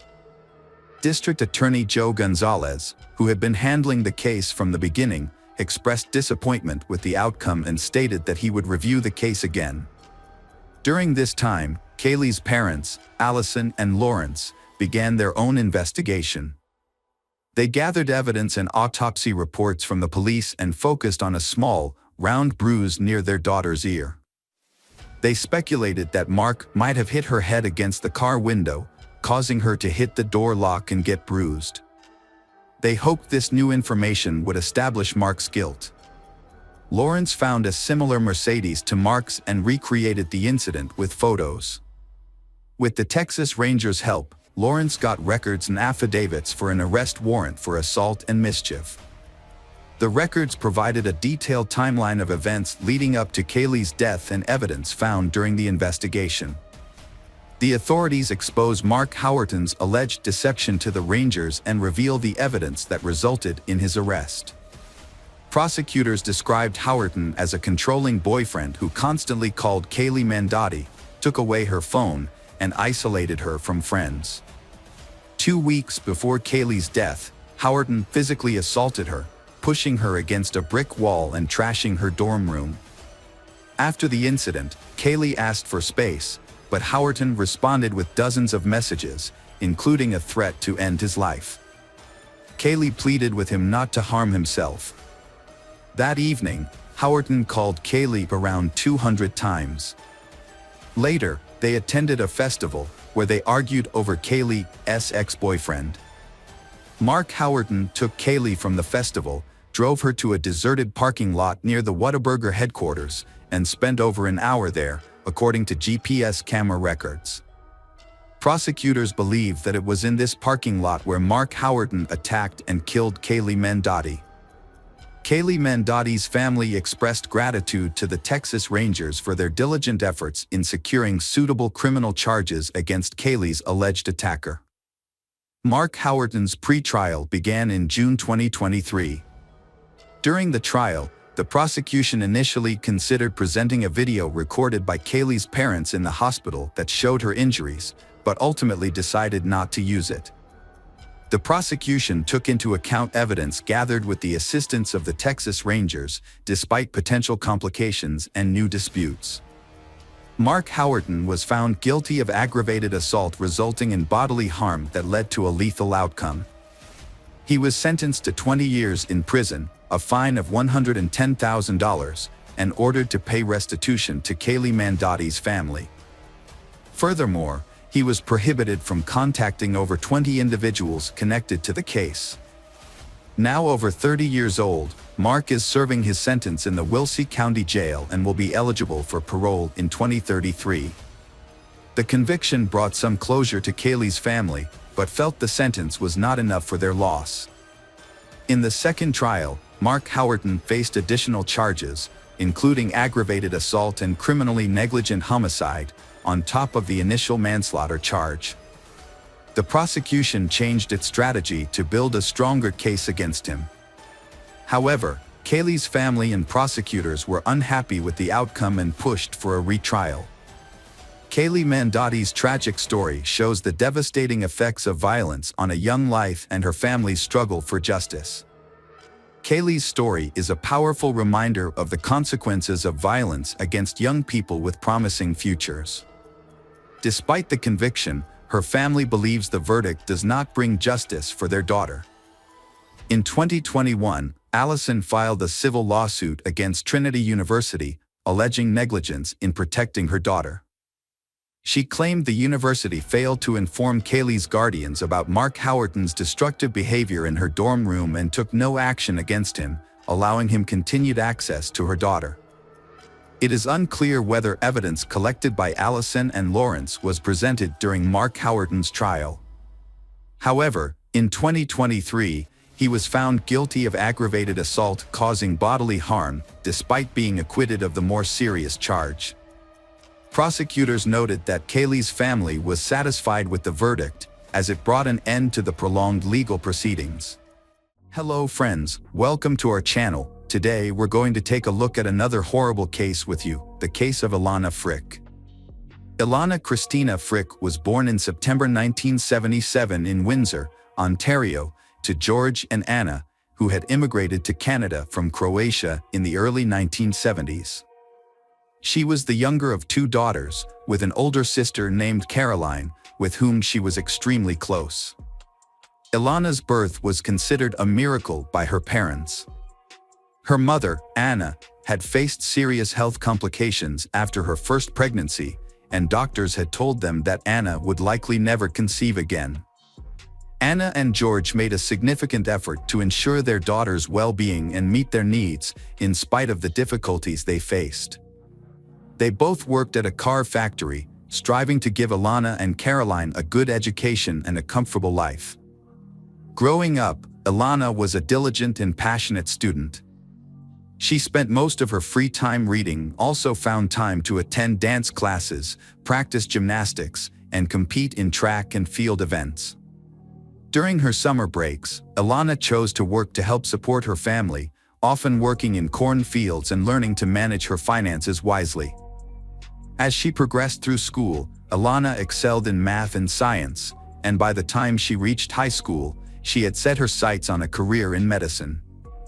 Elena graduated at the top of her high school class and was accepted into a prestigious medical university. Around the same time, she started dating Matthew Ryan, a classmate from high school who was also studying in the same department. They maintained a long-distance relationship after graduation, with Elena moving to Ottawa to pursue a residency program at the university. Matthew, on the other hand, chose to work at a local hospital and did not pursue further education. Despite the distance, Elena and Matthew's relationship continued until nearly 2002. They had even made plans to get married, but ultimately decided to remain friends. By then, Elena was interning at a top clinic and was working towards earning a doctorate, while Matthew's career had not advanced. In February 2003, during a night shift at the hospital, Elena met Mohammed Shamji, a new colleague. She was immediately drawn to him. Mohammed, who was just a year older than Elena, was a resident in the neurosurgery department and came from a family of prominent doctors. Mohammed Shamji was born and raised in Ottawa, Ontario, into a family of medical professionals. His father, Farid Shamji, was a well-known surgeon, and his mother, Edith, was a talented psychiatrist. Mohammed's older brother, Ali, also pursued a career in medicine, becoming a medical biophysicist. Both brothers attended Yale University, and later, Mohammed returned to Canada to earn his doctoral degree from the University of Western Ontario. Additionally, Mohammed had taken an interest in a blonde woman, but at first, he did not make any attempts to approach her. Ilana was immediately drawn to Mohammed, a tall, dark-skinned man, and sought to capture his attention. He eventually asked for her number and initiated contact, marking the beginning of their romance. Initially, Ilana perceived Mohammed as a reserved individual who hesitated on dates, jumped between topics, or fell silent, giving the impression of being introverted. However, it was later discovered that his behavior was not due to shyness but rather a lack of interest. Unbeknownst to Ilana, Mohammed was seeing another woman at the time and intentionally kept this a secret. When Ilana discovered she had a rival, she became resolute in her determination to be the only woman in his life. The first year of their relationship was tumultuous, with they breaking up on 3 separate occasions, rekindling. This was largely due to Ilana's persistence in pursuing the relationship. Despite her parents' awareness of the issues and their encouragement to leave Mohammed, Ilana remained resolute, convinced that she had found her soulmate. Ilana often showered Mohammed with gifts, surprises, and home-cooked meals, but he only sporadically reciprocated her affection. Mohammed seemed content to accept Ilana's displays of love without feeling obligated to return them. This dynamic created an emotional imbalance, where Ilana grew increasingly dependent on Mohammed. In the summer of 2004, Ilana and Mohammed received unexpected news: Ilana unplanned pregnancy. A sudden life-changing event forced them to rethink their future plans. While both were anxious about the news, Mohammed felt a strong obligation to marry Ilana before the baby was born, as is traditional in his conservative Muslim upbringing. In September 2004, they had a 2-part wedding. The first ceremony adhered to Mohammed's family's cultural customs, while the second was a more casual celebration with friends at a popular restaurant. At the time, the newlyweds seemed happy and in love. However, their happiness was short-lived. When their daughter, Yasmin, was born in January 2005, their marital problems became apparent. Mohammed's focus on his career and education left Ilana and their newborn daughter feeling neglected. To make matters worse, Mohammed had been hoping for a son and wasn't afraid to express his disappointment. This marked the beginning of a troubled marriage that would ultimately end in tragedy. After having her child, Ilana took maternity leave to care for her daughter and manage the household. When Mohammed returned home, He would often go straight to his room and spend very little time with his wife and children, which left Ilana feeling abandoned and unappreciated. As time passed, Muhammad's behavior worsened, and he became increasingly critical and abusive. He would insult Ilana's appearance, refuse to eat her cooking, berating and insulting his wife. Despite her growing unhappiness, Ilana chose not to confide in anyone, including her close friends and parents, about her marital problems. However, one day, while Ilana was on the phone with her mother, Muhammad returned home in a bad mood and began berating Ilana in front of her mother.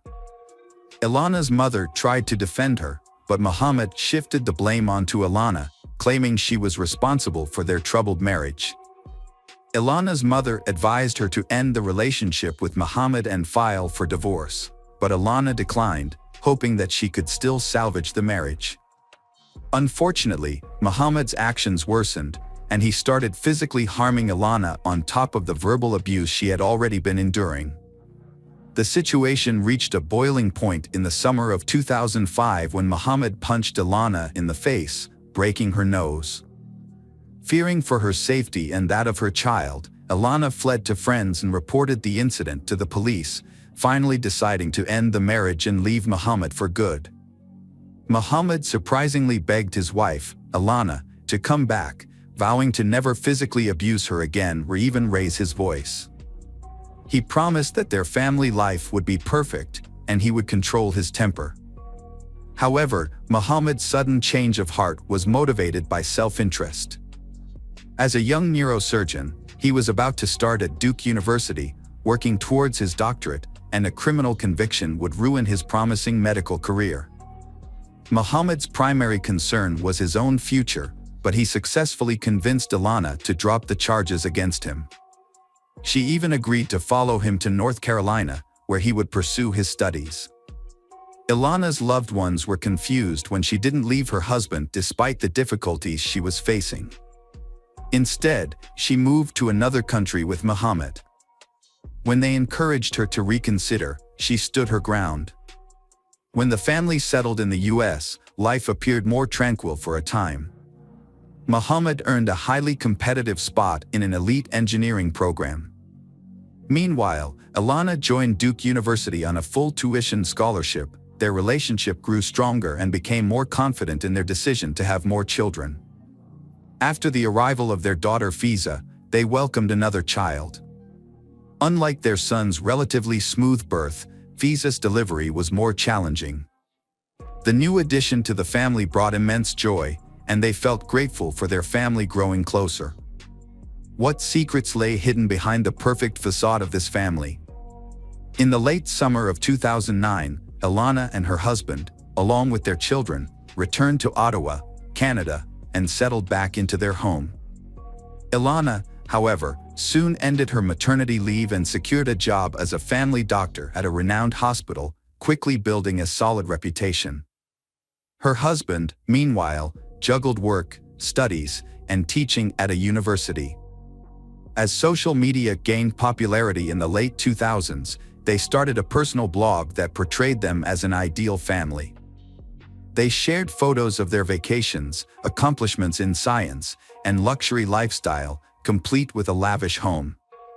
They even posted about attending prestigious conferences and trendy resorts. To outsiders, they seemed like a happy, successful, wealthy, and deeply in love couple with no problems. However, this perfect image hid a dark reality.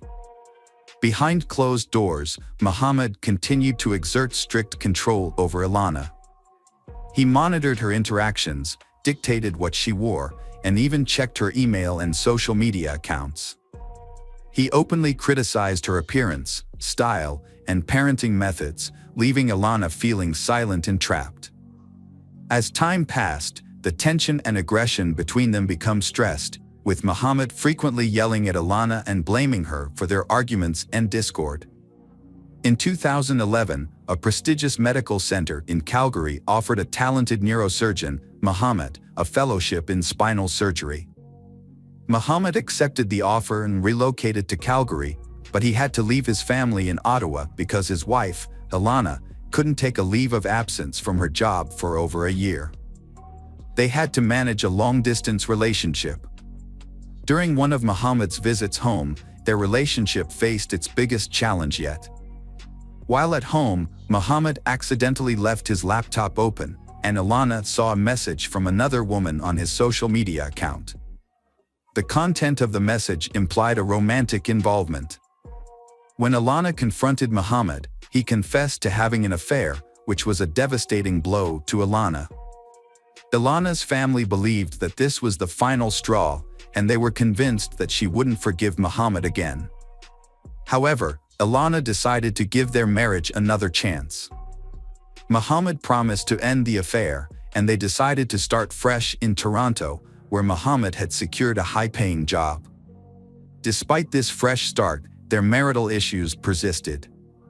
After their move to Toronto, Muhammad expressed his desire to have a son, and Alana agreed to try again, hoping that a new child would bring stability to their family. In October 2013, they had a son named Marius, a long-awaited addition to their family. Despite the new baby, his behavior towards his wife remained unchanged. Over the next few years, he devoted himself to his medical career, becoming a skilled and respected neurosurgeon known for his ability to tackle complex cases that other doctors avoided. Meanwhile, the wife also advanced in her career, becoming a representative for the Ontario Medical Association. However, the tension between them began to escalate, and his behavior towards his wife became increasingly aggressive. He went beyond verbal abuse, resorting to physical violence against her. During a family ski trip, the wife suffered a deep cut on her arm that required stitches, as well as other injuries. She initially claimed that the injuries were a result of a skiing accident. However, she later confided in her best friend that the injuries were actually inflicted by her husband. Following another heated argument over his latest infidelity, Alana discovered that her husband, Muhammad, was having an affair with a colleague. After overhearing a suspicious phone conversation, Alana confronted him, which led to a violent outburst, and he physically abused her. A friend, who was aware of the situation, advised Alana to end her marriage, but she refused. Her friend jokingly suggested that Alana should retaliate by having an affair of her own. Although the suggestion was made in jest, Alana might have considered it a viable option to get back at her unfaithful husband. During the summer of 2016, their relationship continued to deteriorate. Their children were away at camp or staying with their grandparents, leaving Alana and Muhammad to face their marital problems alone. In a surprising turn of events, they celebrated their 12th wedding anniversary in early September, even sharing the news on social media. However, their happiness was short-lived, as they began discussing divorce just a week later. Despite his marital transgressions, Muhammad refused to acknowledge his actions as grounds for divorce, claiming that he was happy with his current situation. On the other hand, a desperate Alana initiated an affair with a coworker who had been flirting with her, escalating their relationship turmoil. Elena found herself swept up in a new romance, feeling cherished and adored by her partner. This was a welcome change from her current situation, and she reveled in the long-absent sensation of being loved and desired. However, her personal life was about to take a dramatic turn. A fierce argument erupted in the family on November 25, 2016. Elena informed her husband that their divorce was unavoidable. The following day, she consulted with a divorce attorney and then departed for a 3-day medical conference in another city. While Elena was away, her husband, Muhammad, sent her a series of messages, begging her to reconsider and work on saving their marriage for the sake of their children. Elena returned home on November 30th and made a final phone call to her parents. Although her voice betrayed some anxiety, she reassured them that everything was okay. Unbeknownst to her family, Elena had attempted to call the police that evening, but in her distress, she accidentally misdialed the number, leading to a devastating outcome. On December 1st, Anna tried to contact her daughter Ilana but was unable to reach her. Concerned, Anna called her son-in-law Muhammad to ask what was wrong. Muhammad claimed that Alana had packed her bags in the middle of the night and left him and their children to be with her lover. However, Anna and her husband were skeptical of Muhammad's story, knowing that their daughter would never abandon her children. They asked a close friend of Alana's to keep an eye on the Muhammad home while they traveled to Toronto to report Alana's disappearance to the police. The friend reported that Alana's car was still parked in the driveway, which only added to the family's concern. When Anna and her husband arrived at their daughter's house, they didn't notice anything out of the ordinary at first. However, Muhammad was agitated and insisted that Alana was with her lover, repeating the same story he had told the police earlier. After Alana was reported missing, a shocking discovery was made. The police found a body inside a suitcase. A man walking his dog by the river on December 2nd noticed a new-looking suitcase under a bridge about 24 miles from the suspect Muhammad's home. His curiosity got the best of him, so he opened the suitcase, discovering the body of a blonde woman. The police were immediately notified, and the body was taken to the medical examiner for identification and analysis. Fortunately, identifying the owner of the suitcase was not difficult because the perpetrator had left the luggage tag attached, which still had her name and travel information from her recent trip. Her parents confirmed the identity as Alana. An autopsy revealed her cause of death to be mechanical asphyxiation and a broken neck. Additionally, her body showed signs of abuse with multiple bruises and abrasions. Notably, the victim was found dressed in pajamas with no shoes. Considering the victim's position in clothes, it appears she was placed inside the suitcase immediately after her death. The investigation led to the suspect's arrest later that evening at a coffee shop. Evidence indicated he was planning to leave the country. A lawyer accompanied the suspect during his meeting at the time of arrest. However, law enforcement thwarted the escape. Subsequently, Muhammad, the prime witness turned suspect, was arrested, formally charging him with Alana's first-degree murder. Muhammad denied any involvement in the incident, but a disturbing detail soon came to light. Their 12-year-old daughter, Yasmin, had unintentionally witnessed her mother's murder. Yasmin reported hearing screams and noise coming from her parents' room, prompting her to rush there. She opened the door slightly and saw her father kneeling behind the bed, while her mother was likely on the floor, out of her sight. Muhammad ordered Yasmin to leave the room immediately, shut the door, and go back to bed. The next morning, he told his daughters that their mother had left. Despite her young age, Yasmin sensed that something terrible had occurred, but she couldn't fathom that her father was responsible for her mother's death. To avoid putting his daughter through the trauma of testifying in court, the accused confessed to the crime. He recounted the events of that fateful evening, stating that he and his wife had argued over her alleged infidelity and desire for a divorce. Muhammad claimed that he didn't intend to harm his wife, but the situation escalated rapidly. The argument turned violent, and when his wife tried to call the police, he knocked the phone out of her hand. She began screaming, and Muhammad struck her multiple times in the face before pinning her to the floor and strangling her with his hands. Muhammad's daughter entered the room, but couldn't see what had happened behind the bed.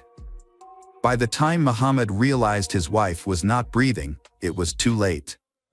In a desperate attempt to revive her, he made a fatal mistake, breaking her neck. Panicked, he placed her body in a large suitcase and drove around for hours, unsure of what to do. Eventually, he stopped at a small bridge over a river and threw the suitcase into the water, hoping the current would carry it away. However, the suitcase got stuck against the bridge's foundation, hidden in the darkness. During the trial of the surgeon, a scandal emerged involving his father, Ferd Shamji. The elderly man made derogatory comments about his deceased daughter-in-law, trying to justify his son's actions by claiming she had been unfaithful and provoked him. As a result, his medical license was revoked. Muhammad was found guilty of second-degree murder in April 2019 and sentenced to life imprisonment. However, he may be eligible for parole in 14 years, considering the time he served during the trial. This means he could be released as early as 2030. Additionally, Muhammad was prohibited from contacting his children or his wife's parents and was ordered to pay them a substantial amount of compensation. His medical license was also permanently revoked, preventing him from practicing medicine or teaching again. The children who have lost their parents are now being cared for by Ilana's parents. Hello friends, welcome to our channel. Today we're going to take a look at another horrible case with you. The case of Michael Van Eck. Michael Van Eck was born on August 14, 1987, in a city that was once a hub for gold miners. He was the only son among four sisters, Natasha, Michelle, Bianca, and Friana, and grew up in a close-knit family. His parents were caring and provided a comfortable life for their children. Michael's father worked hard to establish his own business, while his mother created a nurturing environment at home that encouraged the growth and development of her children. Michael was a sociable and kind person who excelled in school and sports, earning a black belt in karate that gave him confidence.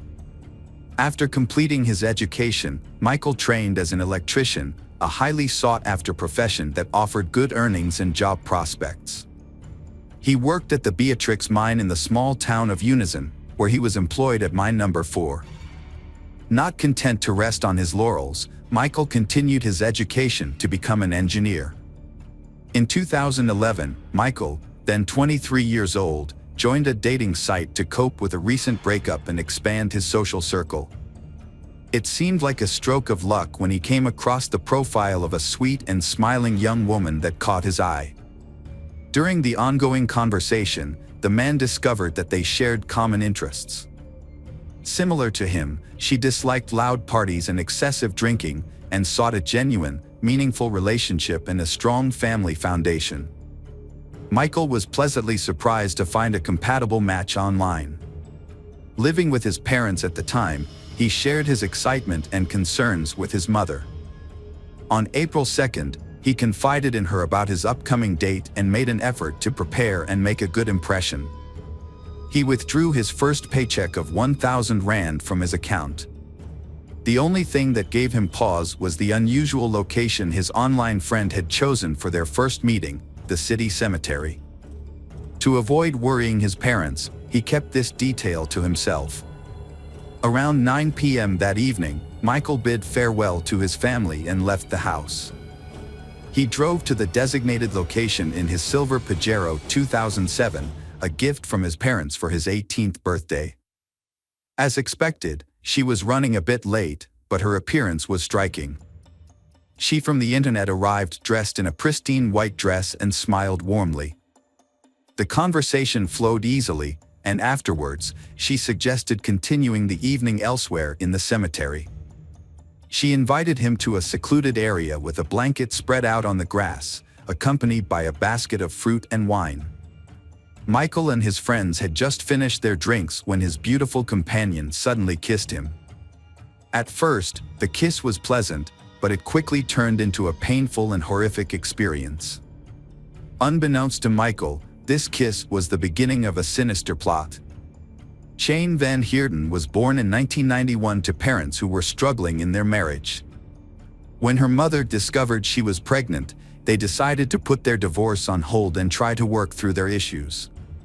However, their efforts were unsuccessful, and the situation at home continued to deteriorate. Unfortunately for Jane, her mother resented her presence, seeing her as a constant reminder of her unhappy marriage. Even after the divorce, Jane's mother held on to her negative feelings, making it difficult for Jane to feel loved and accepted. Jane's behavioral issues and cold demeanor towards her children persisted even after her marriage ended. As a result, her 3 children felt isolated and misunderstood, with Jane, in particular, struggling the most. From a young age, she became withdrawn and sullen, displaying psychological problems. Her behavior became increasingly disturbing, as she frequently talked about death and created confusing artwork. She also developed an imaginary friend named Azael. Her grandparents, concerned about her well-being, suspected she might be possessed and took her to church for an exorcism. During the ritual, Chane's body convulsed, which was likely due to her fear of crowds and the intense anxiety she felt during the ordeal, possibly triggering an epileptic seizure. The traumatic experience had a lasting impact on her memory, causing her to develop a deep-seated fear of the dark. This phobia was further exacerbated by her mother's frightening statement that toys come to life at night, leading Chane to take drastic measures to protect herself, such as taping her doll's eyes shut and restraining them with shoelaces. Chane's mental condition took a turn for the worse as she entered preteen years. At 10 years old, she had a disturbing episode where she threatened a family guest with a knife while visiting her father. This incident prompted her family to seek professional help, and she was evaluated by a specialist who prescribed sedatives. The medication had a positive impact on her mood and overall well-being for a time. During a period of calm, Chane's father made a conscious effort to spend more time with her, often picking her up from school and taking her on hunting trips. He hoped that by sharing his hobby, he could provide her with the attention and connection she craved. Chane found enjoyment in her father's activities, particularly in tasks like butchering and skinning animals. However, this fascination led her to begin collecting and bringing home the carcasses of small animals, starting with rats and birds, and escalating to cats and dogs. She also took to cutting flesh and occasionally self-inflicted injuries. As it turned out, around age 12, Chane had befriended a man who introduced her to substance use and took advantage of her vulnerability. Fortunately, she ended the toxic relationship on her own, although her sisters had initially kept the situation hidden from their parents. Chane's emotional state was negatively affected by her chaotic childhood. At the age of 15, her mother left for New Zealand, where she started a new relationship and never returned to care for her children. Chane and her siblings were left in the care of their father and stepmother, who did their best to provide for them, but struggled to understand the depth of Chane's emotional issues. Her family initially attributed her behavior to typical teenage struggles. However, her situation took a turn for the worse when she became involved with a 22-year-old man who was interested in Satanism, occultism, and voodoo cults. He had a profound influence on Chane, but his cruel nature often left her feeling belittled and suppressed. Fortunately, Chane's life began to turn around with the support of her family and therapy. By the time she turned 17, she had distanced herself from the negative influences in her life, graduated from high school, and enrolled in college to study art and graphic design. As she lost interest in Satanism and stopped using substances that were harming her, her emotional well-being began to improve. Chane thrived in her studies and landed a job in her field, where she received support from both her colleagues and management. She discovered a natural talent for visual arts, earning her respect and recognition in her profession. At the same time, she began a romantic relationship with a man named Warren. To those outside her inner circle, Chane's life seemed perfectly ordinary. Her family and close friends avoided discussing her past, hoping that the difficult times were behind her. However, it was unclear what was happening beneath the surface. It's possible that her inner struggles were simply waiting to resurface. Her father, in particular, was overjoyed for Chane, believing she had finally found stability and would soon get married. However, his expectations were not fulfilled. A surprising challenge arose from Warren's friend Roy, a self-proclaimed sensitive person. Although Chane came across as kind and friendly, Roy detected something off-putting and even evil about her. He suspected that Chane might be unfaithful to his friend, so he decided to confront her about it. However, instead of answering his question, Chane became enraged and spat in his face, telling him to stop asking her ridiculous questions. At a party, Chane noticed Martin, a 24-year-old from a well-respected family. Despite his calm and sociable nature, rumors surrounded him. Born into a privileged family, Martin had a happy childhood, excelling academically and behaving well. However, at 6, he began experiencing hallucinations, convinced by an entity that he possessed incredible strength. As he grew older, his mental health declined, and his behavior changed due to struggles at school and home. At 14, Martin was hospitalized for psychiatric treatment and diagnosed with schizophrenia. Unfortunately, standard treatments were ineffective. His financially secure family dedicated themselves to finding alternative medications, eventually discovering the necessary drugs to control his condition, except for occasional aggressive outbursts. Martin was deeply affected by witnessing a stray cat being attacked by dogs. Instead of feeling revulsion or sympathy, he chose to hide the cat's body and observe it. This disturbing incident marked the beginning of his animal torture. He eventually dropped out of school and started working with his father in the carpentry shop, aspiring to follow in his family's footsteps. As he worked, his condition showed signs of improvement, and he lost the desire to harm animals. Feeling in control, he made the decision to stop taking his medication, despite concerns from those around him. However, this decision ultimately proved to be a grave mistake. Martin's mental state gradually declined, and it was during this time that he met Chane. Their relationship seemed happy and normal to outsiders, and their parents were initially pleased with their union. But neither set of parents was aware of the dark history of their children, and their relationship ultimately led to devastating consequences. Initially, they was outgoing and social, attending parties and interacting with others. However, acquaintances began to notice cuts on their hands, which they jokingly attributed to intimate experiments. Over time, they became increasingly reclusive and developed an interest in dark and occult practices, including Satanism and voodoo cults. They also became fascinated with notorious serial killers. In February 2011, Martin posted a photo of himself and Chane on social media, with the caption, "Killers," accompanied by a cryptic emoji. At the time, no one suspected that the post was anything more than a joke. Meanwhile, Martin asked Chane's father for permission to marry her, which was met with enthusiasm.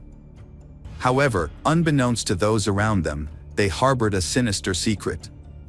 Instead of dreaming of a future together, they fantasized about ending their lives in a violent manner. These dark fantasies eventually evolved into a twisted plan to torture and kill homeless individuals. They even practiced their twisted intentions on animals, due to unable to find a suitable human victim to carry out their heinous plan. Chane created a profile on a dating site, which caught the attention of a young man named Michael Van Eck. Chane and her partner, Martin, targeted Michael for their sinister plans. They began flirting with Michael online, and after a few days, Chane suggested they meet in person. Despite the unusual location, Michael agreed to the meeting. Chane and Martin carefully planned the encounter, considering every detail, including their attire and the means to commit a crime. Chane approached the meeting prepared, while Martin hid behind tombstones, waiting for a signal. When Chane kissed Michael, it was the agreed-upon signal for Martin to attack. He struck Michael with a knife from behind, but Michael unexpectedly resisted. Chane intervened, and together they inflicted around 30 knife wounds on Michael. As Michael begged for an end to his suffering, Martin slit his throat, ultimately killing him. The perpetrators then dragged the body onto a blanket and began to carry out their plan. They cut off the victim's legs at the knee and severed his head. The dismembered body parts were placed in bags. The perpetrators attempted to bury the body at the site, but they encountered a problem that they had no shovels.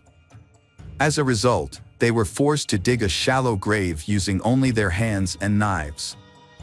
After managing to bury the body only halfway, the perpetrators left the scene, taking the severed body parts with them. They used the victim's vehicle to make their getaway, with Martin initially driving, but later handing over control to his accomplice. However, the adrenaline rush from their crime made it difficult for them to focus on the road. Once they arrived home, they stored the bags containing the body parts in the refrigerator, treating them like ordinary groceries. After Martin had somewhat composed himself, he got into the victim's car and drove it to a high-crime neighborhood, hoping that it would be stolen. He left the car unlocked with the keys in the ignition to make it an easy target. A cemetery worker noticed bloody stains and torn clothing in the bushes near the grave. After alerting his supervisor, they called the authorities to report the gruesome find. The police were immediately notified, and an investigation was launched. Meanwhile, Michael Van Eck's parents were frantic with worry. Their son had been unreachable since the previous evening, which was unusual, even if he had stayed overnight with his internet girlfriend. When Michael failed to show up for work, his employer called his parents to ask about his absence. Around the same time, police received a report about an abandoned car with blood stains on the trunk. The vehicle was identified as belonging to Michael Van Eck through a database search. Further investigation revealed that the car had been parked at the cemetery for an extended period. With this new information, police officers visited the Van Eck residence, where they confirmed their suspicions. Michael's mother had been searching for him since the previous day. The officers then asked her to come to the cemetery, where forensic experts and search dogs were working to locate missing body parts. The investigation revealed that the victim's mother identified her son's body through distinctive burn marks he had sustained in childhood. The autopsy confirmed that the victim had suffered multiple knife wounds and showed signs of a struggle. The body had been dismembered after death, which suggested that the perpetrators had some level of expertise in this area. The number and nature of the wounds, as well as the strength required to subdue the victim, indicated that multiple attackers were involved. DNA testing later confirmed the identity of the victim as 23-year-old Michael Van Eck. During the investigation, police seized the victim's cell phone and computer, which revealed that the last person he had communicated with was Cheyne Van Heerden. According to their messages, she had invited him to meet at the cemetery on the night of his death. Detectives brought Cheyne in for questioning, and she arrived with her boyfriend, Martin. Both were interviewed separately and eventually confessed to being involved in the victim's murder. Upon learning of the incident, Cheyne's father rushed to the station, where he was shocked to hear the accusations against his daughter. When he asked her if the allegations were true, Cheyne calmly confirmed her involvement and stated that she would willingly do it again. She claimed that she had fantasized about committing such a crime ever since she started hunting with her father. This cruel confession shocked not only her father but also everyone present. As the case gained public attention, Cheyne's boyfriend, Martin, also showed no remorse. Instead, he seemed to enjoy the public scrutiny and posed for cameras. It became clear that neither Cheyne nor Martin felt any regret for their actions. Investigations revealed that they had planned to take their own lives if caught, but Martin's changed his mind, and Cheyne followed suit. They wanted to live a life of notoriety, embracing their dark impulses. A search of their apartment revealed a disturbing environment. The walls were adorned with distorted portraits of Cheyne, depicting her without eyes, mouth, or ears. The rooms also contained ritual items, animal scalps, knives, and other objects of unclear purpose. Police found the deceased young man's belongings, including his glasses and wallet, which Martins later confessed they had taken to prepare their next crime. The most disturbing discovery was made in the refrigerator, where police found Michael's severed head with his mouth sewn shut. It is believed that the perpetrators intended to use his head as a ritualistic bowl. The victim's eyes and ears were found in separate containers. Additionally, the victim's hand and leg were discovered buried near the murderer's home, alongside the remains of various animals. The perpetrator's diary revealed horrific thoughts and plans for future crimes. The evidence collected during the investigation made it clear that the perpetrators had planned to commit multiple crimes, and that the process of taking lives and mutilating bodies brought them immense pleasure. Martin and Chain underwent multiple evaluations to assess their mental competence. The commission confirmed that they were aware of their actions and understood the consequences. In November 2011, Chain's trial took place. Despite this being her first offense, she was treated as a serial offender. She openly expressed her desire to repeat her actions and told the court that she understood she should feel shame or remorse, but couldn't. She could only comprehend the severity of her actions through societal standards and the reactions of others. Psychiatrists diagnosed Chain with psychopathic and antisocial disorders, which made her more dangerous than her boyfriend. However, she was skilled at hiding her true nature. Throughout the sentencing, Chain remained impassive. She was found guilty and sentenced to 35 years in prison without the possibility of parole, 20 years for taking a life and an additional 15 years for robbery and dismemberment. Martin defended himself in court, claiming he didn't remember the events until he was in jail. He admitted to studying Satanism and occultism, and said his relationship with Chain led them to commit the crime. He apologized to the victim's parents, but his words seemed insincere. He was found guilty and sentenced to 35 years in prison, with a chance for parole after serving half his sentence. Even in prison, Martin expressed his passion for Chain in letters, calling her a dark goddess. However, Chain eventually ended the relationship, feeling they had grown apart.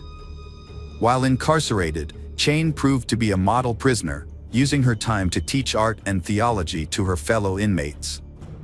In contrast, Martin, while also in prison, gained a small group of admirers who were carefully monitored by police to prevent them from copying his crimes. During his imprisonment, Martin's focused on personal growth, completing his education through correspondence courses and undergoing therapy. Their stories serve as a warning that ordinary individuals can hide dark secrets. Michael, a kind and compassionate person, was manipulated by two individuals with twisted motivations. This tragic event emphasizes the importance of being cautious about the people we surround ourselves with, as their influence can have a profound and lasting impact on our lives. Hello friends, welcome to our channel. Today we're going to take a look at another horrible case with you. The case of Marcos Matsunaga. Marcos Matsunaga was a successful Brazilian entrepreneur who inherited a family business that became one of the largest food product companies in the country. The company, Yoki, was founded by his grandfather, Yashizo Cadano, who immigrated to Brazil and started a small flour milling business in the mid-20th century. Over time, the company grew and transformed into a global brand with a wide range of products. Marcos was born into a wealthy family and was accustomed to getting everything he wanted from a young age. Marcos didn't have to start from scratch to build his business, as he inherited the family food company from his grandfather and father. As the CEO, Marcos had the opportunity to become the first billionaire in his family, a goal he pursued for most of his life. However, this ambition was not meant to be fulfilled. Those who knew Marcos personally described him as a skilled and successful businessman who not only preserved but also significantly increased the family's wealth, boosting profits. However, he was also known for being difficult to work with, having a strong personality, and being controlling towards those around him.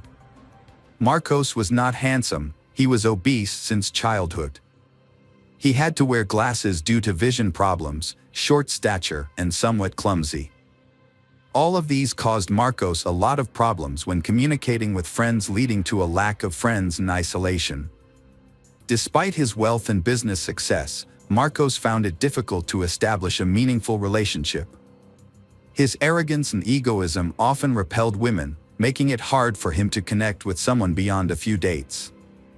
Consequently, he frequently relied on the services of escorts, as his wealth and status were not enough to make him a desirable partner. Very little information is publicly available about the entrepreneur's first wife. What is known is that their marriage was not based on romance or passion, but rather necessity and family pressure. The marriage endured for several years, although both spouses soon came to regret their decision to start a family.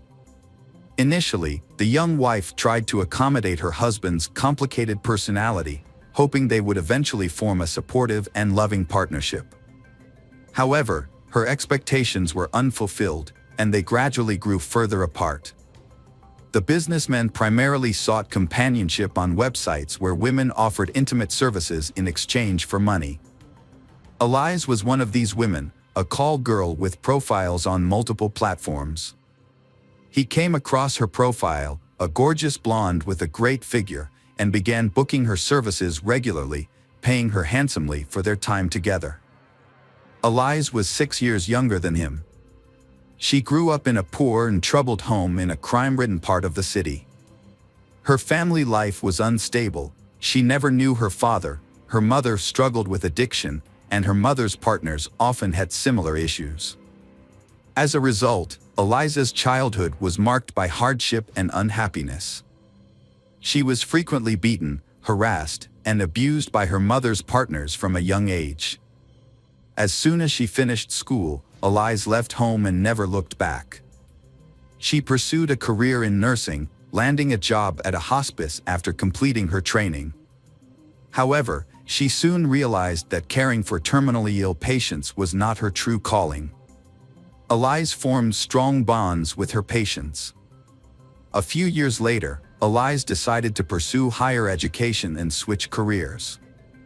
She chose law, which she saw as a promising field that would open doors to new opportunities.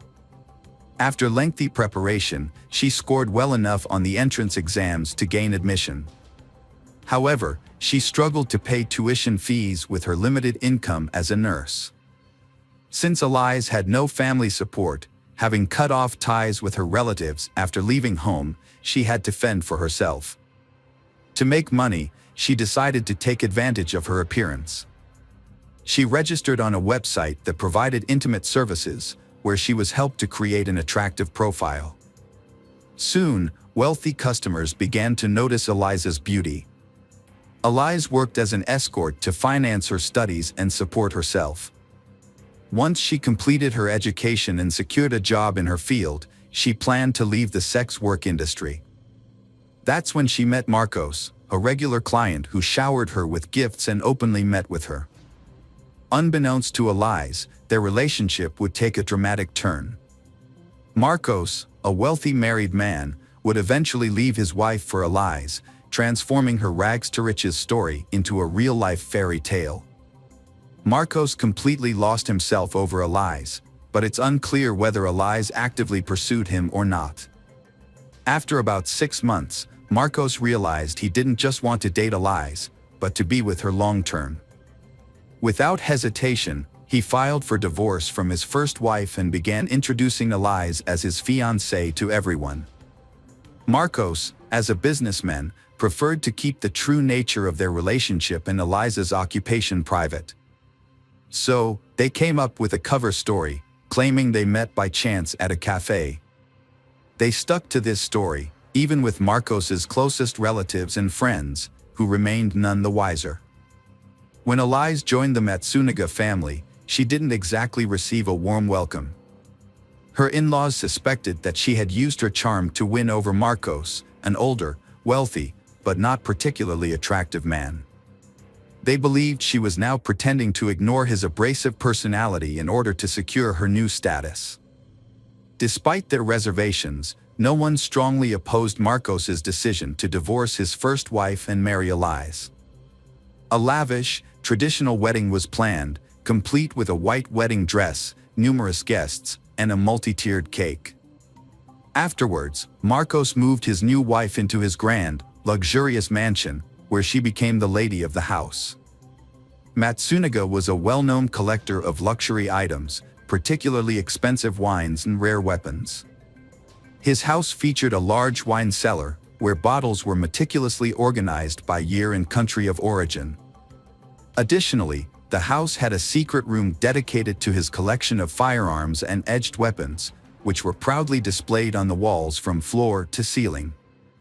Marcos took great pride in his extensive collections and was always on the lookout for new additions. His home was a treasure trove of antiques, luxury items, and modern art, which were displayed throughout the house, often in a way that was more cluttered than curated. Soon after the wedding, they decided that they were ready to have an heir, but despite all their efforts, Elise did not get pregnant naturally. Then they decided to resort to the procedure of in vitro fertilization, but even here, success awaited them far from immediately. However, when their daughter was finally born, their joy knew no bounds. They devoted themselves to raising their child, making plans for her future, and as she grew older, the family began to travel the world, immersing themselves in different cultures and traditions. Their daughter was a beloved and pampered child, raised with love, care, and every luxury imaginable. When Elise entered his life, she surprised him by showing a willingness to learn about hunting. Together, they visited shooting ranges, where she became proficient in handling firearms. Eventually, they ventured into the woods to hunt wild animals. Elise approached hunting as a competitive challenge, unfazed by the act of taking animal lives. Marcos appreciated her mindset and enjoyed watching her skillfully wield her weapons and stalk prey. Marcos taught Elise various outdoor skills, including how to skin and carve wild animals such as boars, deer, and other forest creatures. Together, they would dissect the animals using large knives, cleavers, and axes to separate the body parts. Unconventionally, the family did not keep traditional pets like cats or dogs. Instead, they kept poisonous snakes in specially designed terrariums that mimicked their natural habitats. This was a long-held dream of Marcos, who had a passion for snakes, but his first wife had never approved of the idea of having a terrarium in their home. Elise had successfully adopted Marcos's unusual hobbies, which had grown on Elise. In the spring of 2012, Marcos was on the verge of making a significant deal that would take his wealth and career to a new level, potentially making him a billionaire. He was in active negotiations with several partners to sell the family business and invest the substantial proceeds in a new and profitable venture. On May 19, 2012, the day before a billion-dollar deal was set to close, entrepreneur Marcos vanished without warning. His wife, Elise, didn't report him missing until the next day because she thought he was at work. According to Elise, Marcos had a meeting scheduled for the evening that was expected to run late into the night. He had packed some belongings and told her he would likely spend the night at the office before heading straight to the deal the next morning. When Marcos failed to return home and stopped answering his phone the next day, Elise grew concerned and reported him missing. The police quickly discovered that the entrepreneur had missed an evening meeting and a crucial morning meeting that he couldn't afford to skip. This led to immediate speculation that the millionaire had been kidnapped, and it was likely that his family would receive ransom demands in the coming hours. However, 24 hours passed, followed by another day, with no ransom demands received. As a result, hopes of finding Marcos alive began to dwindle. Meanwhile, investigators were actively questioning the businessman's relatives, friends, and business partners to identify potential enemies and determine who could benefit from his disappearance or the disruption of the impending deal. Despite a thorough investigation, no one has found anyone who would have wanted to kill Marcos. He was a capable and forward-thinking businessman who made strategic decisions that often benefited everyone involved. Days later, Elise visited her in-laws with her daughter and revealed a secret she had been too afraid to share with the police. With tears in her eyes, she explained that her husband had been having an affair with a woman named Natasha Villalima and had made no effort to hide it. Although the situation had led to several heated arguments and threats of divorce, Marcos had eventually promised to end the affair in order to save their family. Marcos continued to see Natasha, but was more cautious to avoid another family scandal. However, Elise suspected he was having an affair and hired a private investigator to gather evidence. The investigator obtained photos and videos of Marcos's romantic dates with Natasha. Notably, he took Natasha to the same restaurants and entertainment venues that he and his wife frequented, where he was very popular. It seemed that Marcos was deliberately showing his disdain for his wife and openly cheating on her without any attempt to hide it. It was later discovered that Natasha Lima was found on the same intimate services website where Marcos first met his wife, Eliz. They dated for about 5 months, during which time he showered her with expensive gifts, including a luxury car, and paid her a large sum of money to delete her online profile. Meanwhile, Eliz discovered incriminating photos and videos of Marcos's infidelity and showed them to his parents. She also revealed that she had confronted Marcos with the evidence just a day before his disappearance, but instead of apologizing, he abruptly packed his things, informed Eliz that he was leaving her, and disappeared without a word. According to Eliz, Marcos had simply given in to his passion and abandoned his life to be with his new mistress. However, those who knew him best vehemently disagreed, insisting that Marcos would never abandon his business, which his family had spent decades building, as he was deeply invested in its success. A gruesome discovery was made by a passerby about a week later, when scattered garbage bags were found in a remote area approximately 100 kilometers from the missing Marcos's house. Upon examination of the bags, police discovered human remains which were identified as Marcos Matsuniga, a person for whom an extensive national search was ongoing. Forensic examination concluded the victim had died as a result of a shot to the head before the perpetrator cut and packaged his dismembered remains.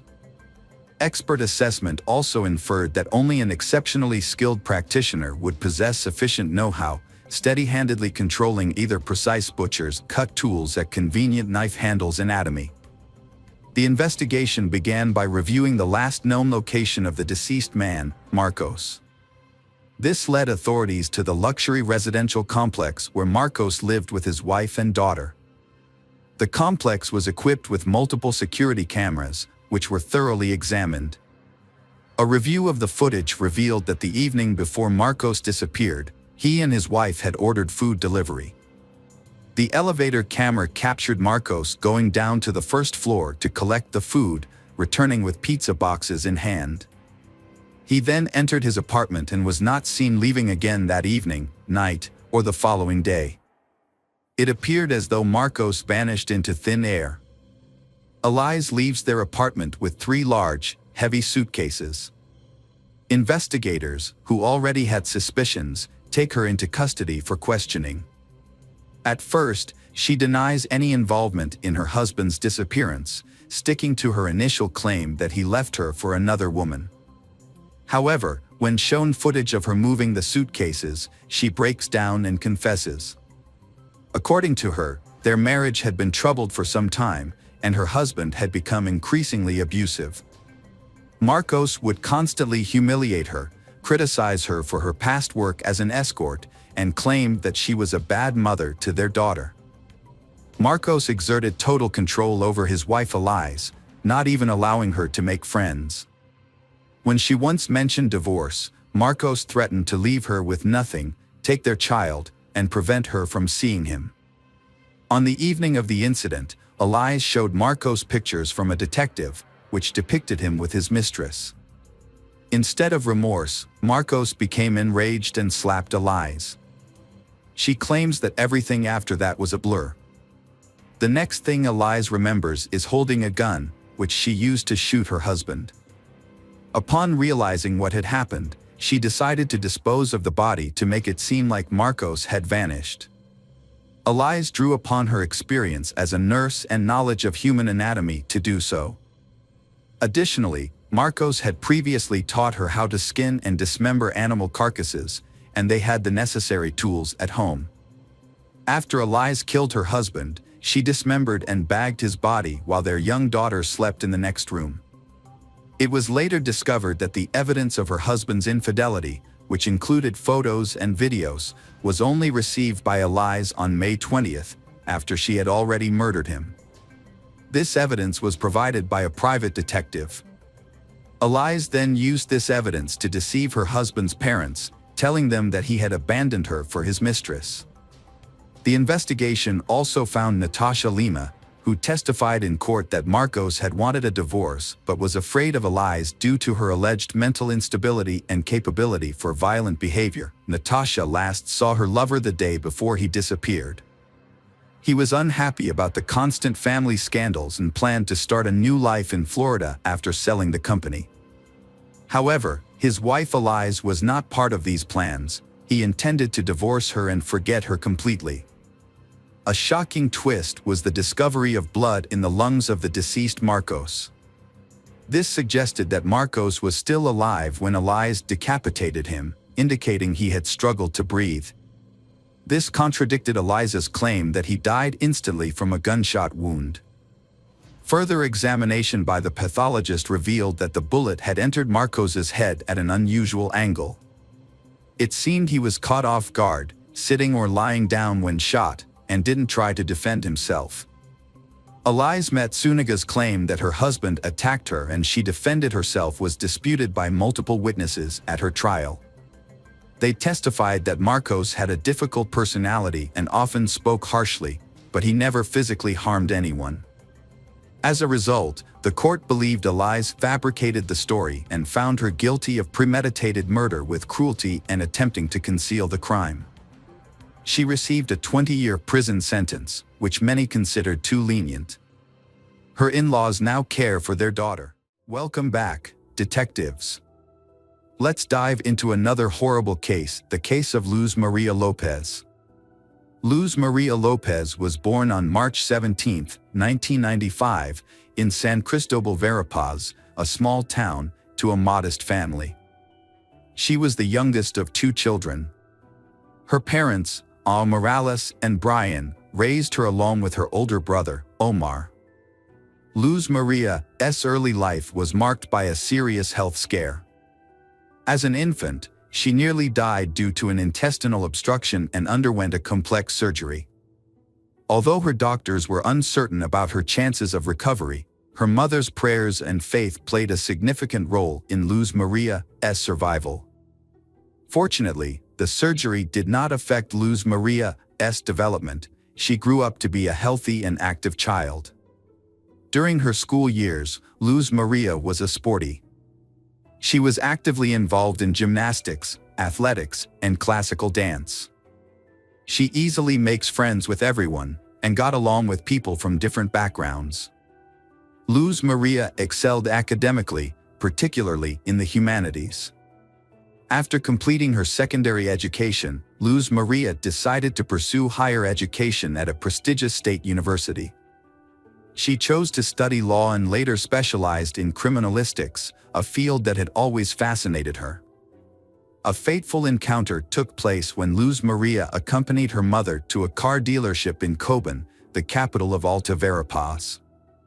The occasion was her older brother's 25th birthday, and the family wanted to surprise him with a motorcycle he had always desired. Inside the dealership, they were warmly greeted by a courteous and attentive young sales consultant named Jorge, who showcased the available models, offering some advice. Although Luz Maria and her mother have already chosen a model, but they want to consider and discuss it with her father before making a decision to buy it. As they left, they took a business card from the dealership and Luz Maria left her phone number for further communication. Shortly after, she received a call from Jorge himself, but instead of discussing the potential purchase, the conversation turned to a more personal subject. Over the following days, Jorge contacted Luz Maria several times, gradually building up the courage to invite her to meet at a coffee shop. Jorge was clearly smitten with Luz Maria, the beautiful, sultry brunette, but he didn't know how to approach her. Luckily, Luz Maria also liked Jorge, and when he asked to meet, she happily agreed. Although Luz Maria was a year younger, their small age difference wasn't an issue. They fell deeply in love, both believing it was love at first sight, and that a long, happy life was ahead.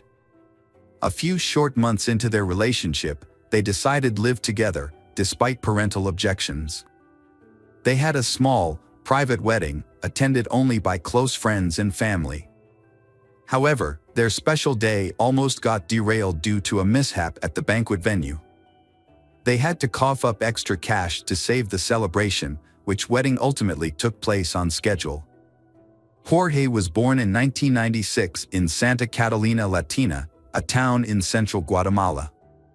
Jorge and his younger brother, Pablo, grew up in a low-income household.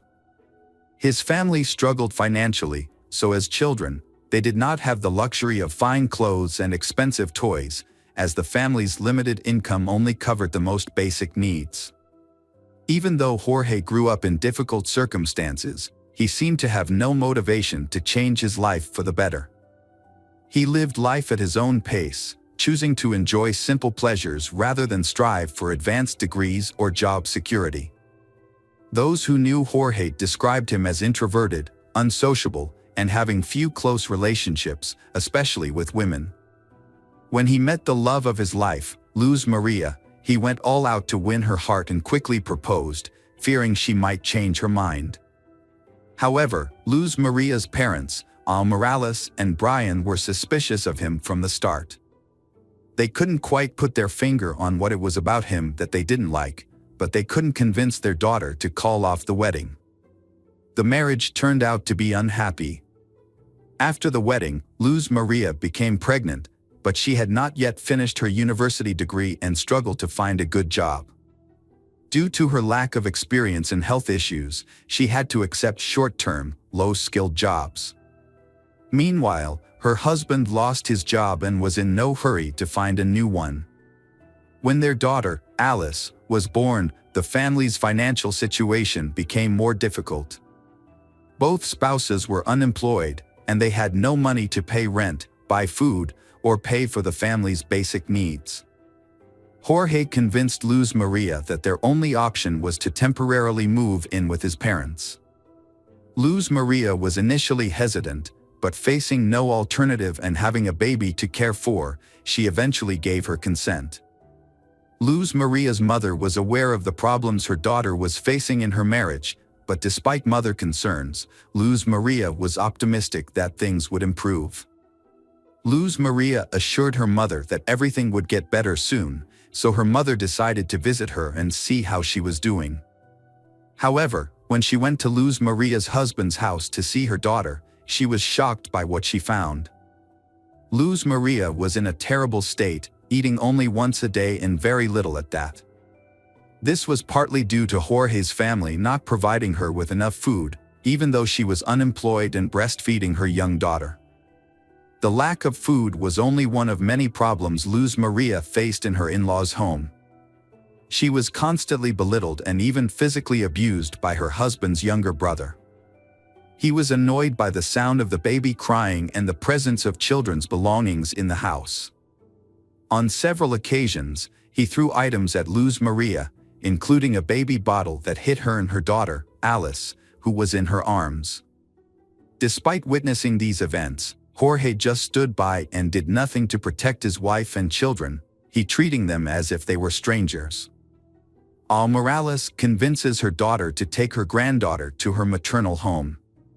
Jorge arrived shortly afterwards, asking his wife to return home and promising to find a job. Luz Maria agreed, on the condition that they could rent their own apartment and live separately from Jorge's parents. After completing her education and defending her diploma, Luz Maria landed her dream job at the city prosecutor's office.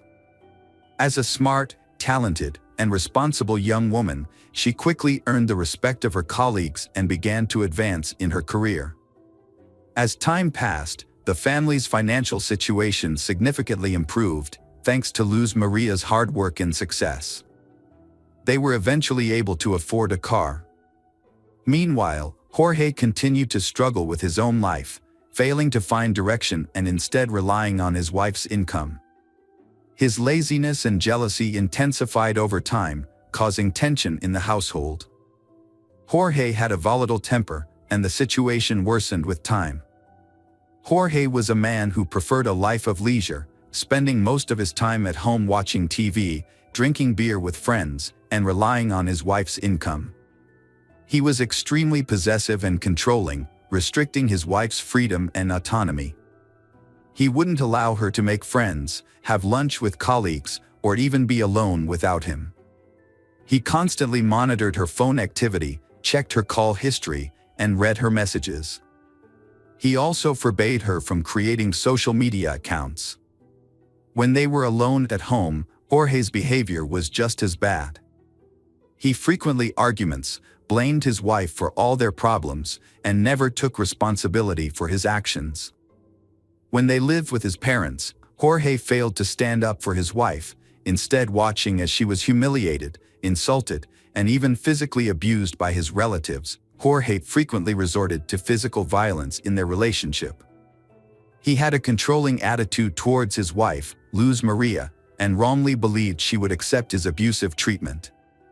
Their neighbors frequently heard screams coming from their house and witnessed signs of physical abuse on Luz Maria's face and body. Luz Maria had tried to leave her husband multiple times, taking their daughter and moving in with her parents. However, her husband would always show up, beg for forgiveness on his knees, and promise to change. Despite her parents' warnings to leave him, Luz Maria would forgive her husband and give him another chance. On December 15, 2020, after another violent argument, Luz Maria took their 3-year-old daughter, Alice, fled to her mother's house in tears. The next day, Jorge arrived, but it was unclear whether he was seeking reconciliation with his wife or just wanted his car back. He claimed to have found a new job and promised that their lives would improve, swearing that he would never physically harm Luz Maria again. Luz Maria believed him once more and returned to their rented apartment with her husband. In January 2021, Jorge failed to get a job as promised and stole the money Luz Maria had earned, leaving their family with nothing. Luz Maria called her mother to complain, and her mother agreed to meet with her to give her some money until she received her next salary. However, on January 19th, Luz Maria failed to show up and was unreachable by phone, which was unusual for her. Concerned for her daughter's well-being, Morales went to Luz Maria's workplace the next day and found that she had not shown up for 2 consecutive days and had not been in contact with anyone. Around the same time, Jorge was also looking for Luz Maria. He went to the prosecutor's office claiming they had a fight and assuming she had gone to her mother's house. However, Morales suspected that he was lying and immediately went to the police to report Luz Maria missing. That same day, a nationwide alert system was launched under the codename Isabel Claudina. This system was originally designed to facilitate urgent searches for missing young women. When the massive search began, her husband, Jorge, was immediately identified as the lead suspect. In fact, he was the only suspect. Luz Maria had no enemies, and there was no reason to believe she had been kidnapped. The last person to see her alive was Jorge himself. Jorge denied any involvement in Luz Maria's disappearance, claiming he had been searching for her and was outraged to be considered a suspect. Jorge's story had several holes in it, and he couldn't give a clear reason for not telling the police about his wife's disappearance on the same day it happened.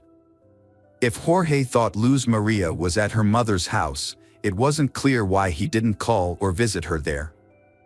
On January 22nd, municipal workers stumbled upon the body of Luz Maria Lopez while responding to a clogged storm drain near the road. When they lifted the grate, they found the large plastic bag containing charred human remains. The workers immediately reported the discovery to the police, suspected that the body might be that of Luz Maria. Forensic experts confirmed that the remains belonged to she, and Luz Maria's parents and brother identified the body despite its severe disfigurement from fire. Notably, the body was found on the same street as the prosecutor's office where Luz Maria worked. Despite the body's severe burns, pathologists determined that Luz Maria had been severely beaten and died from asphyxia. Evidence of internal hemorrhages, fractures sustained while she was still alive, and caked blood in her nose and mouth supported this conclusion. Deep marks on her neck also indicated strangulation. At the time of the discovery of the body, no new suspects had emerged. Luz Maria's parents were convinced that their son-in-law, Jorge, was responsible for the brutal murder of their daughter. As a result, Jorge was immediately taken into custody, and investigators began to look into the motive behind the crime. Experts in psychology and criminal behavior were consulted to examine the relationships within the family and the marriage. During the investigation, Luz Maria's mother, Morales, provided an audio recording that had been sent to her anonymously by a neighbor who had witnessed their frequent arguments. The recording captured a heated argument between they, in which Luz Maria frantically screams and cries for help, accompanied by the faint sounds of a child crying in the background. Morales was deeply shocked and extremely upset by the news. She emphasized that if the witness had immediately contacted the police, her daughter might still be alive. The witness did not call the police or even visit the house where the screams originated. The police were unable to locate the anonymous person, which meant they could not be officially involved in the investigation. During an interview, Morales urged citizens to be vigilant and report instances of domestic violence to the police rather than simply documenting them. She believed that such actions could help save lives. The crime sparked widespread outrage, prompting thousands of people to take to the streets and demand justice for Luz Maria.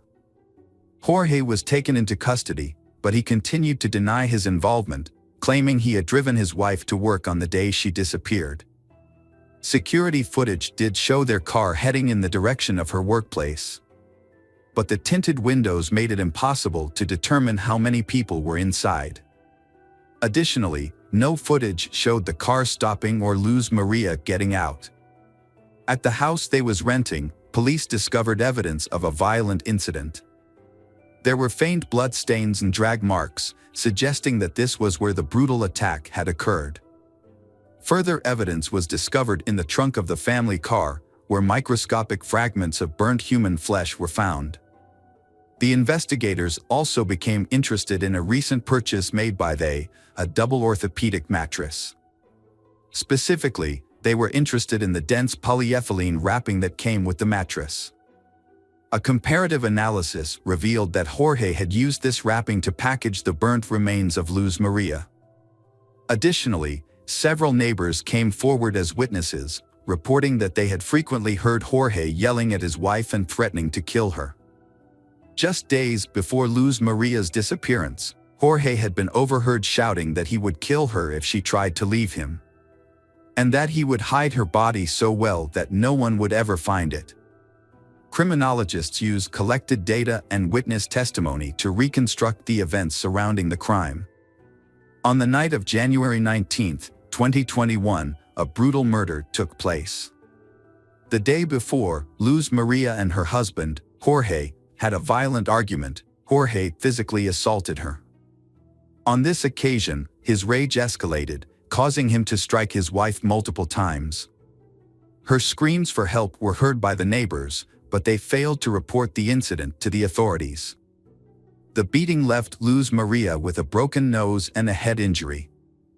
Jorge then strangled her with his bare hands. In an attempt to dispose of the body, he dragged it to the backyard, doused it with flammable liquid, and set it on fire. However, the fire produced a significant amount of smoke and a strong odor, which Jorge feared would attract the attention of the neighbors. He quickly extinguished the flames, wrapped the charred remains in plastic, and sought a secluded location to hide the body, he believing it would never be discovered. Jorge committed a heinous crime in front of his 3.5-year-old daughter, who was old enough to partially understand what was happening. The child witnessed the beating and crime, and her cries and screams were recorded. Despite this, Jorge attempted to cover his tracks by using his knowledge of forensics, gained from his wife's textbooks, to create an alibi. He disposed of her body in a drainage sewer on a poorly lit road with no surveillance cameras.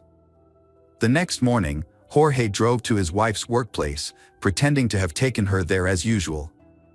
He then began a fake search for her, contacting her colleagues, friends, and family. During the trial, Jorge's lawyers delayed proceedings and attempted to mislead the investigation. They claimed that all the evidence and witness statements were indirect and did not directly prove Jorge's guilt. Defense attorneys requested that Jorge's detention be changed to house arrest, arguing that he was deeply depressed due to the accusations of killing Luz Maria he loved and the mother of his child. However, the crucial evidence came from Luz Maria's phone, which was in Jorge's possession. On the day after the crime, he sent multiple messages from her phone to different people, attempting to make people believe that Luz Maria was still alive. An analysis of the phone's movements revealed that it was consistently in the same locations as Jorge's phone. The defense team attempted to spin this evidence in their favor, claiming that Jorge had found his wife's phone and was driving around the city with it while searching for her. However, they failed to explain why Jorge was sending messages from her phone.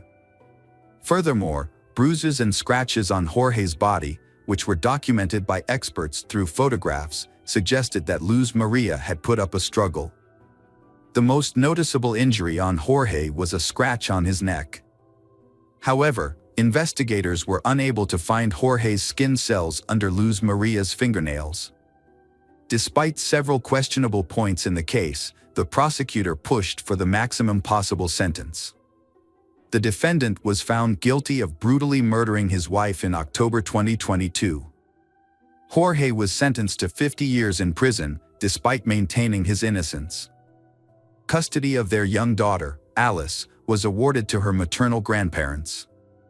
The grandparents expressed that their granddaughter had given their lives new meaning. Welcome back, detectives. Let's dive into another horrible case, the case of Fusako Sano.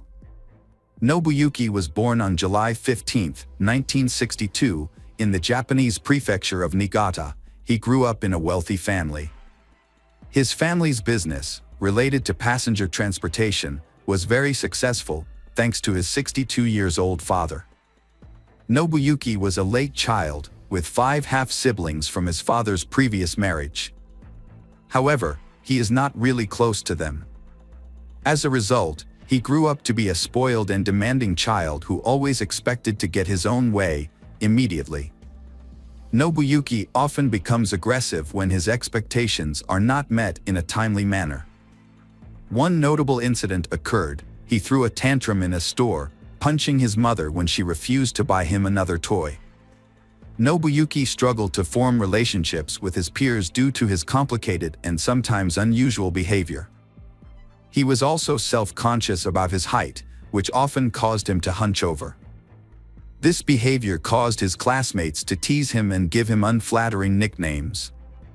Despite this, Nobuyuki's family resided in a luxurious 2-story European-style house, which featured a spacious room specifically designed for him.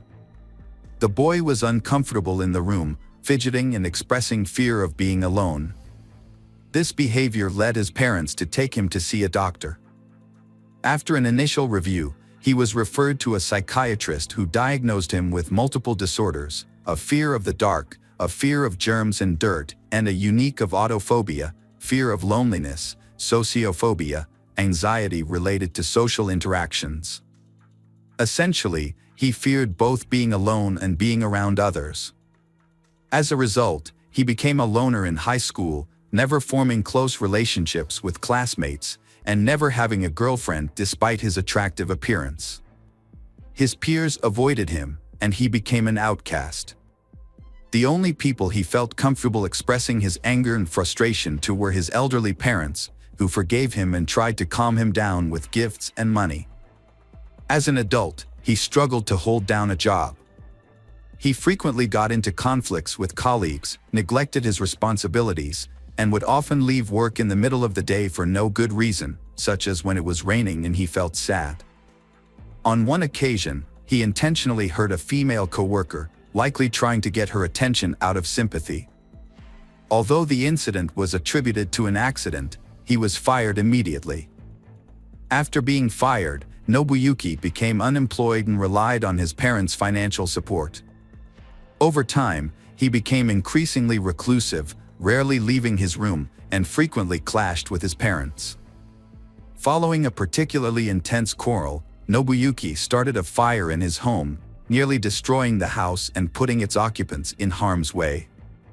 Nobuyuki was later admitted to a psychiatric clinic for treatment, where he was diagnosed with a depressive disorder, uncontrollable outbursts of aggression, and signs of misogyny, extreme dislike and hatred of women. After a little over a month of treatment, he was discharged, deemed not to pose an immediate threat to others. For a brief period, Nobuyuki remained calm and even began rebuilding the partially burned house, adding a couple of new rooms. However, his efforts were short-lived, and he eventually abandoned the construction project. Nobuyuki became increasingly withdrawn and isolated.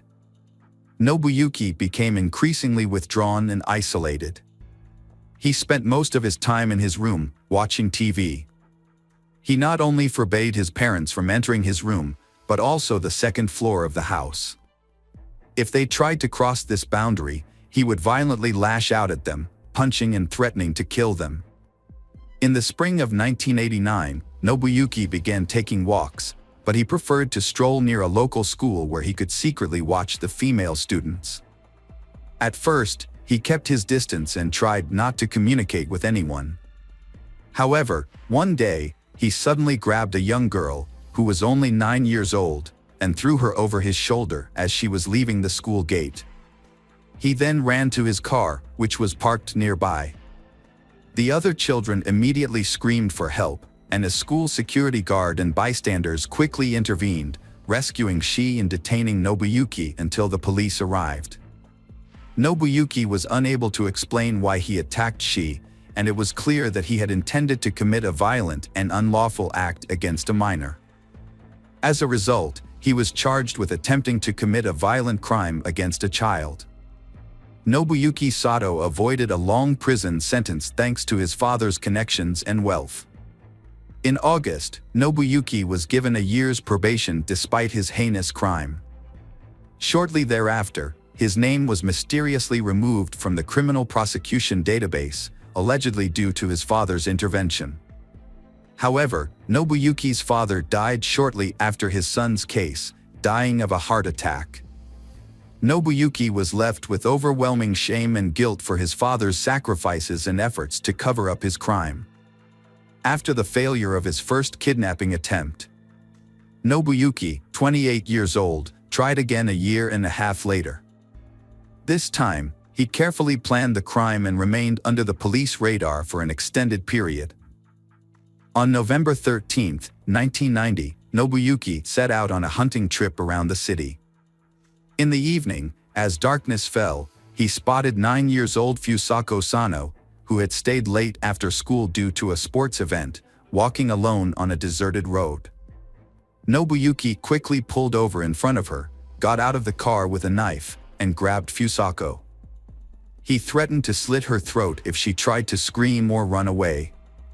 Then, he forced her into the trunk of the car.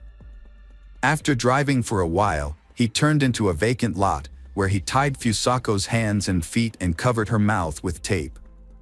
When night fell, Nobuyuki drove to his house and took Fusako out of the trunk.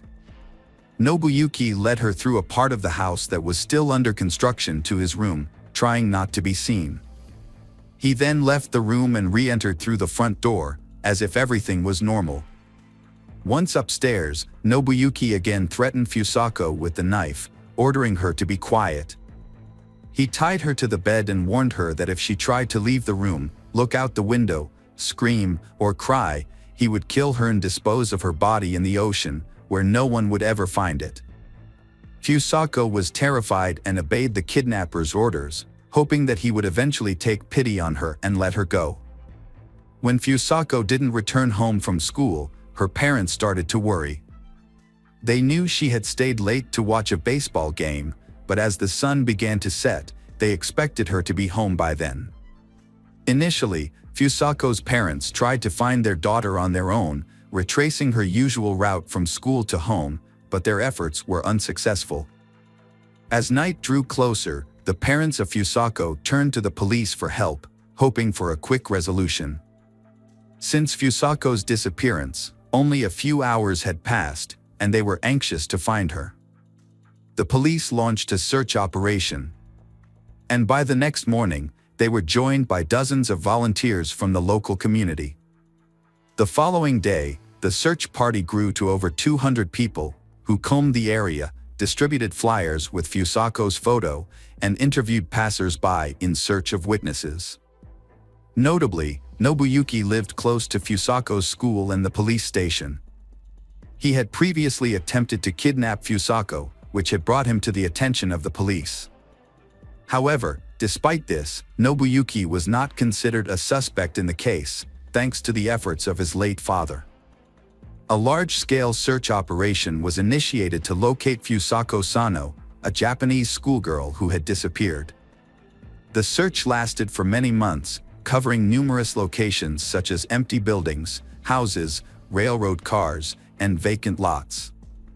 Investigators also searched suspicious vehicles and combed through interstate highways, but found no clues. As the investigation continued, authorities considered various theories, including the possibility of involvement by North Korean special services. However, despite their efforts, the search was unsuccessful, and Fusako remained missing. Fusako later revealed that she was terrified during her captivity and followed Nobuyuki's instructions in the hope that he would eventually release her. However, her captor, Nobuyuki, had no intention of letting her go. For several months, he kept her bound with tight restraints that impaired her blood flow and caused her to lose sensation in her limbs. If she disobeyed or made a sound, he would punish her with a stun gun, beat her, or threaten her with a knife. Notably, Nobuyuki never assaulted Fusako in a sexual manner during her captivity. Instead, he treated her more like a possession or a pet, using her as a means of companionship and conversation. Nobuyuki kept Fusako captive, feeding her a meager diet of food prepared by his mother. As a result, Fusako became severely malnourished and weakened. He restricted her to her bed, forcing her to use plastic bags as a toilet, which he would then dispose of in an unfinished part of the house. Once a month, he would bathe her in a basin, cut her hair and nails, and dress her in his own worn-out clothes. Despite her compliance, Nobuyuki would regularly beat her for his own amusement. Over time, Fusako's spirit was broken, and she became submissive, no longer attempting to escape or even look out the window. As the years passed, Nobuyuki stopped bothering to physically restrain Fusako, and didn't even think to lock the door when he stepped out. He would simply cover her with blankets or towels. Occasionally, he would turn on the radio or watch TV with her, but only to programs that interested him, such as Scottish or sports matches. He also brought her comic books, which he enjoyed himself. These were the only things Fusako had to read during her confinement. For nearly a decade, Fusako was isolated, never speaking to anyone else or leaving her room. She remained in bed most of the time, hardly moving or trying to resist her situation. Fusako had become so resigned to her fate that she no longer attempted to escape or call for help. Nobuyuki's mother lived in fear of her son's violence. For years, she had avoided the second-floor room because Nobuyuki had threatened her with violence. This was not an idle warning, as Nobuyuki actually pushed her down the stairs when she tried to enter the room. She retired in 1996 at the age of 73, and her circumstances became extremely difficult. Nobuyuki regularly abused her, forcing her to follow his rules. Desperate for help, she went to the police in the spring of 1996 and filed a report, stating that she was a victim of domestic violence at the hands of her son. However, the police seemed reluctant to intervene and persuaded her to withdraw her statement, advising her to handle the situation on her own. She also sought help from a public health center, complaining about her son's aggressive behavior and requesting that he be hospitalized for psychiatric evaluation. Her concerns were ignored, and she was told her son's actions were not worth worrying about. Instead, she was advised to encourage him to seek help voluntarily. In January 2000, the elderly woman, exhausted from years of physical and emotional abuse, made a desperate call for help. She contacted the hospital and the police, requesting that they send the medical team and officers to her home. Her reason for calling was that her son, Nobuyuki, had brutally beaten her again, tied her up, and used a taser on her multiple times. Authorities finally responded to Shi's pleas for help and arrived at her house. When the ambulance and police car appeared, Nobuyuki became visibly agitated, aggressive, and resistant. He had to be restrained with handcuffs and sedated with a large dose of medication. Nobuyuki's mother confessed to the authorities that she lived in fear of her son, whose behavior had become increasingly aggressive and uncontrollable. She also revealed that she had not been allowed to access the second floor of her home for years, as Nobuyuki had forbidden it, threatening to kill her if she disobeyed. Upon entering the second floor and Nobuyuki's room, the police made a shocking discovery. A pile of blankets on the bed moved slightly, and when the officers peeled them back, they found a thin, pale, and exhausted girl hiding underneath. When questioned, she identified herself and revealed that she had been kidnapped by Nobuyuki while walking home from school a long time ago. After the discovery, the police brought Nobuyuki's mother into the room to ask if she knew the captive girl. However, she was shocked and claimed she had no idea that anyone else lived in the house besides her and her son. The kidnapped girl also claimed that she had never seen Shi before. During questioning, Nobuyuki made a shocking confession. He recalled the day he saw Fusako on the road and thought she was cute, so he decided to take her home with him. According to Nobuyuki, he took care of Fusako, feeding her, washing her, dressing her, and reading her comic books. He only punished her when she disobeyed him. Nobuyuki also admitted that he loved Fusako like a friend and believed she felt the same way about him. He had no intention of letting her go and hoped she would stay with him forever. He enjoyed spending time with her, talking to her for hours about soccer, music, or his favorite comic book characters, and she would listen silently. Nobuyuki claimed that he never locked his bedroom door, but Fusako never tried to escape, which led him to believe that she was happy living with him. A medical examination concluded that despite his mental disorder, Nobuyuki was able to understand his actions and thus was eligible to stand trial. However, questions were raised about whether his mother could be held accountable as an accomplice. She often bought feminine hygiene products for her son, which raised suspicions. Despite her repeated efforts to alert authorities and get medical help for her family, her concerns were consistently disregarded. The case drew widespread attention before the trial even began, the city police facing heavy criticism. Nobuyuki had previously been prosecuted for attempting to kidnap a schoolgirl. But he had managed to avoid suspicion when he carried out his plan. As a result, the local police chief and the head of the regional police department were removed from their posts for failing to control the situation from the start and making numerous mistakes. Nobuyuki Sato went on trial in May 2000. The prosecution thoroughly examined every detail of his actions, including minor offenses. Nobuyuki was found guilty and sentenced to 14 years in prison, the maximum term. He was released in the spring of 2015 after serving his sentence. By then, his mother had passed away in a nursing home, and Nobuyuki had no other relatives. He was found dead about a year and a half later, in early 2017, in a small rented room. The cause of his death was not disclosed. When Fusako was discovered, she was extremely weak and could barely stand. Doctors diagnosed her with exhaustion, dehydration, and muscle atrophy. She also stuttered, was afraid of sunlight, and had lost most of her communication skills. Her parents didn't even recognize their daughter when they saw her after nearly a decade. It took Fusako about a year to recover physically, but her mental health took much longer to heal. She suffered from severe post-traumatic stress disorder and became withdrawn, avoiding people. Her intelligence was also affected, remaining at the level of a 9-10 years old child. Her parents took her out of town, changed her name to Sachiko Yamada, and refused to speak to the press. Over time, Sachiko made friends, took up photography, and even passed her driver's license test. In 2007, a family outing took a devastating turn when her father accidentally drowned in a pond she tragically witnessed.